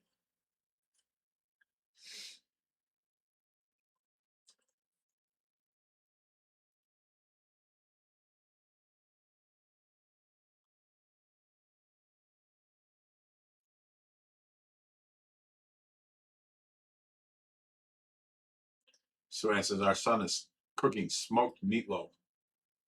Well, I don't have smoked meatloaf here.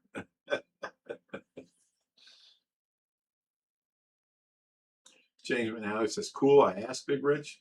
Of course it's cool.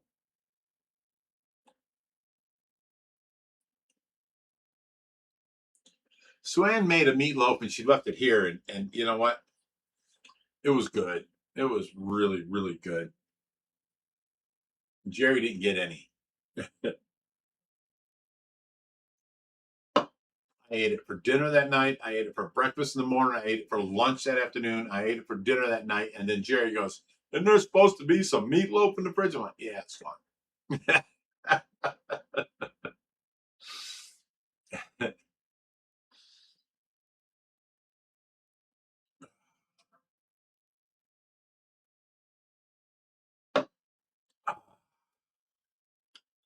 Well,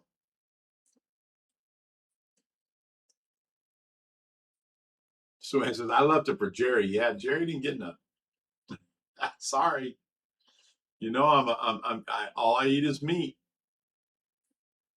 You helped me lose weight, Suan. That's all there is to it. Jerry didn't ask for it until 2 days later. Oh, Tracy. There you go, baby. You doing so good out there?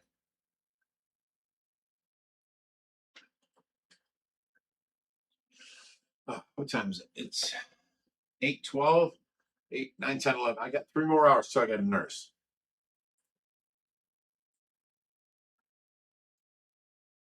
Chris Nichols says, love me a good meatloaf. Suan goes, big man loves food, of course.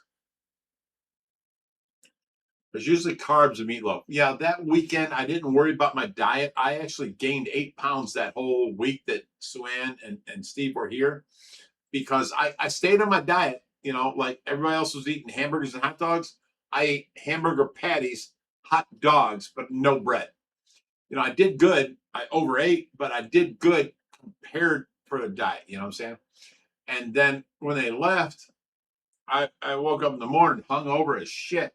And I'm like going in the fridge, like, is there any hamburger or hot dog patties left? And I saw this thing of metal, so I opened it up and I'm like, meatloaf. I'm going to eat that. And I ate that. And I did it for like 2 days before Jerry asked for it, and there was none left.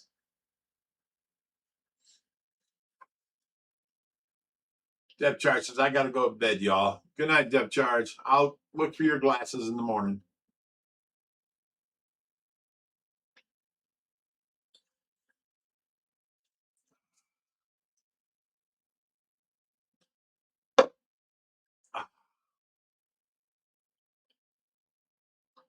She goes, I brought 5 pounds of salad too. I bought that salad, woman. But the point is, you made so much salad. I ate that for like 4 days straight. Jerry wouldn't eat it. What's his name? Bird John wouldn't eat it. I ate that salad until it tasted sour. Every single day, all the time. I ate that salad. And it was definitely good. It was so much stuff to that salad. It was crazy. Chris Nichols says, Big Rich, you ever come to Missouri for any rescues? We have in the past. There's nothing like leading us now, but oh.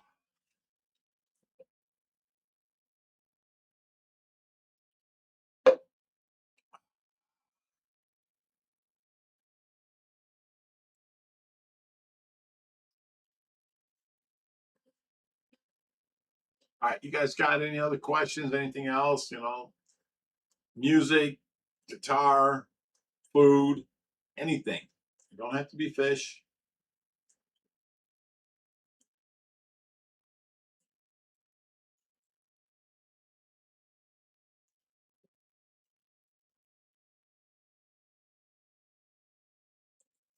I was watching doing. He's good. He's doing good. We haven't, featured him lately, but he's doing good.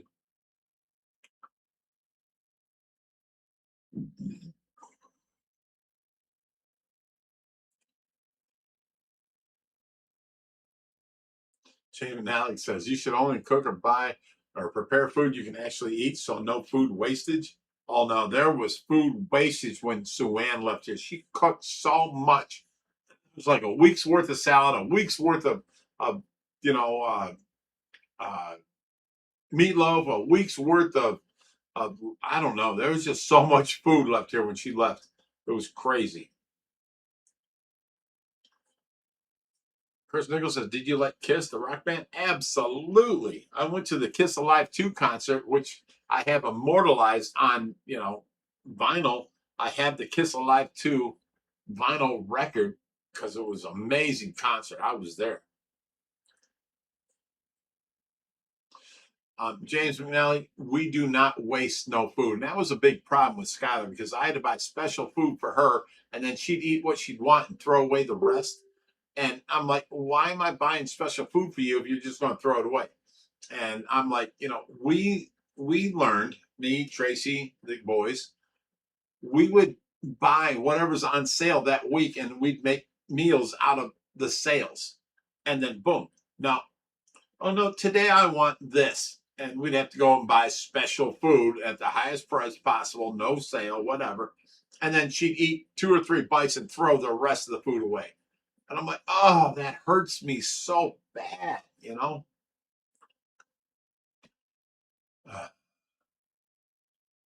Nate says Sue Ann cooking way too much. Yeah, she did, but give her credit. She's a hell of a cook. If I had 20 people here, she'd have satisfied them all. Sue Ann says, not Sue Ann cooking too much, men not eating leftovers. I actually got in an argument with Bird John and Jerry about that. Because Jerry, he wants to eat what he wants to eat. Can you make me blueberry pancakes with, homemade whipped cream? Yes. But then there's like 10 pancakes left over, and they'll sit in the fridge until they go sour, and he'll throw them away. Once he eats something, he wants something else now, and he don't want to eat any leftovers. I ate leftovers for 5 days after Sue Ann left. I ate all the meatloaf. I ate half of the salad myself. And I'm telling everybody else, they're ordering food. I'm like, why don't you eat the salad in the fridge? You don't have to order food. And then, Jerry orders, like some Chinese food. I'm like, why ain't you eating the food in the fridge? What is wrong with you people? And then John orders other food. And I'm like, dude, there's free food in the fridge. Why ain't you eating it? Well, I ate salad, 3 days ago. I don't want salad now. What the fuck? I ate salad every single day, 2-3 times a day. And I only put half of a dent into that salad. I ate that half salad myself. The other half I had to end up throwing away because it turned sour. And it pissed me off that people can waste food like that. You're living here free, and then you're ordering DoorDash instead of eating the free extra food here. It pissed me off. It really did.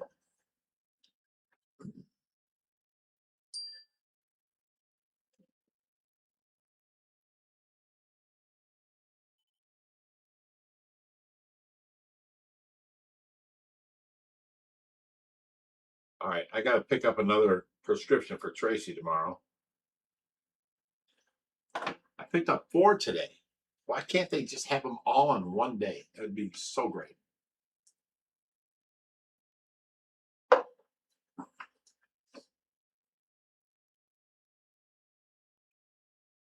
Murray Dean says, gotta be afraid to eat salad now? A day's shit? No, that salad was good for like 4 or 5 days. It was so good. It had so much stuff mixed into it. It was like, I mean, every spoon was a different, experience. It was like, holy shit, there's so much stuff in this salad. It was great. I loved it. And I ate it every day for 3-4 days. And then it turned sour and started tasting nasty, and they wouldn't eat it. They're ordering, I want, Chinese today. I want Taco Bell today. Why don't you eat the leftovers until they're gone? What is wrong with you? It killed me.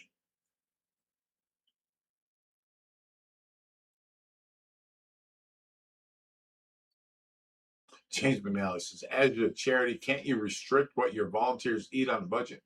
I can't tell you what to order or not order while you're here. There's food in the fridge. Eat that. I can give it to you. But if you don't eat that and you order Taco Bell, I can't say nothing to you. That's your thing. You're spending your money.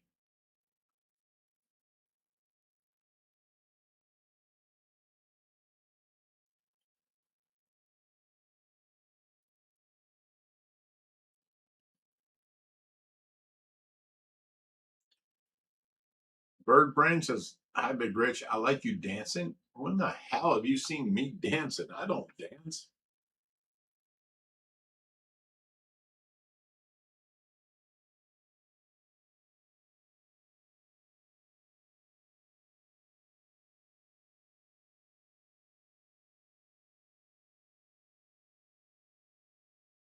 See, Chris Nichols says, I'd rather eat free meatloaf over buying Taco Bell. For sure.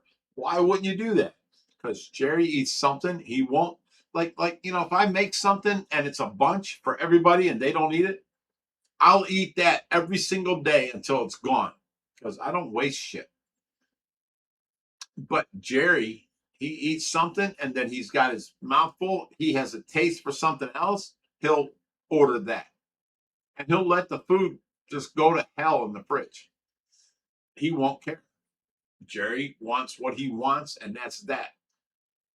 It's nothing I can do about it. I was brought up to eat everything on your plate, and that's that. And we ate the leftovers until it was gone, and then we bought more food to get more leftovers, basically.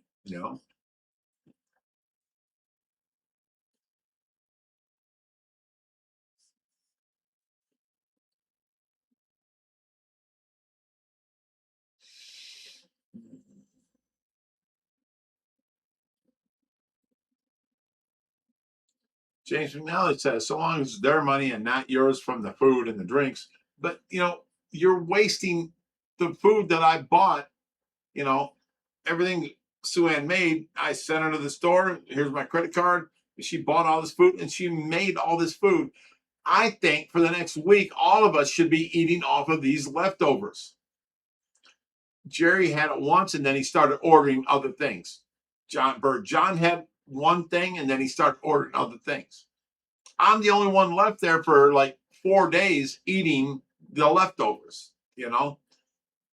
It just kills me that you can waste food like that. It kills me.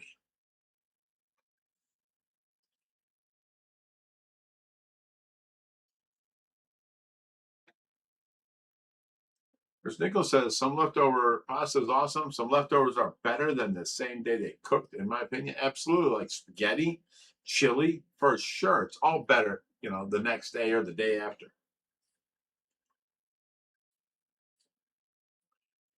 AJ, Fishkeeper UK, Jerry wasting food. Kids these days, am I right? Absolutely.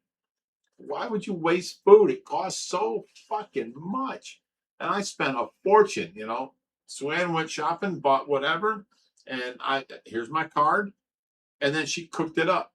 We should be eating this until it's gone, not throwing it away 3-4 days later. You know, it really upset me, and I argued with both Bird John and Jerry about that.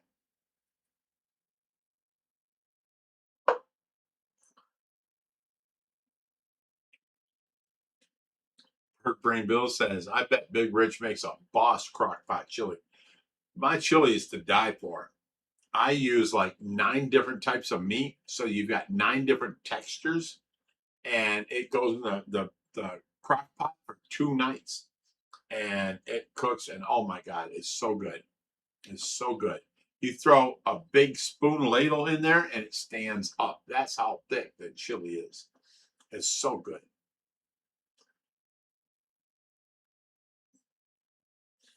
James McNally says, I don't want to get in an argument with you. You shouldn't give people your credit card. Well, I gave her a credit card because I trust her. She's a good girl. She went to buy food, and I'm paying for the weekend. You know, all these people came in from out of town. I'm expected to pay for their food and this and that. And I gave her the credit card to go shopping. I had no problem with that. I just don't want people wasting the food that she cooked and that I paid for. Stop wasting it. Why are you ordering Taco Bell when there's like so many leftovers here? Eat the leftovers. It killed me. It killed me. That's why I bought it, is to feed people. I mean, it kills me.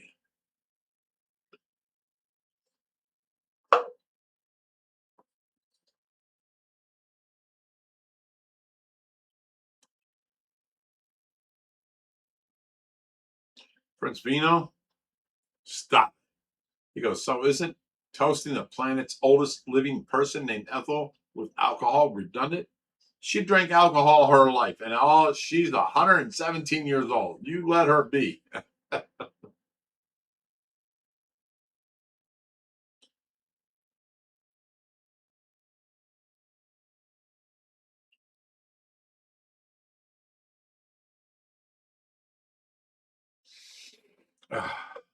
All right, guys, I'm out of alcohol.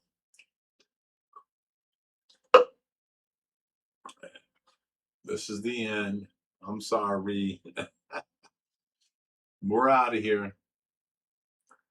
Love you guys. Pull this over here to here. Oh no, get down. There we go. Right now, let me go down here to this thing. Pull this up. All right, here we go. All right, guys, love you. Been a great night. Thank you very much. We're ending the live stream now.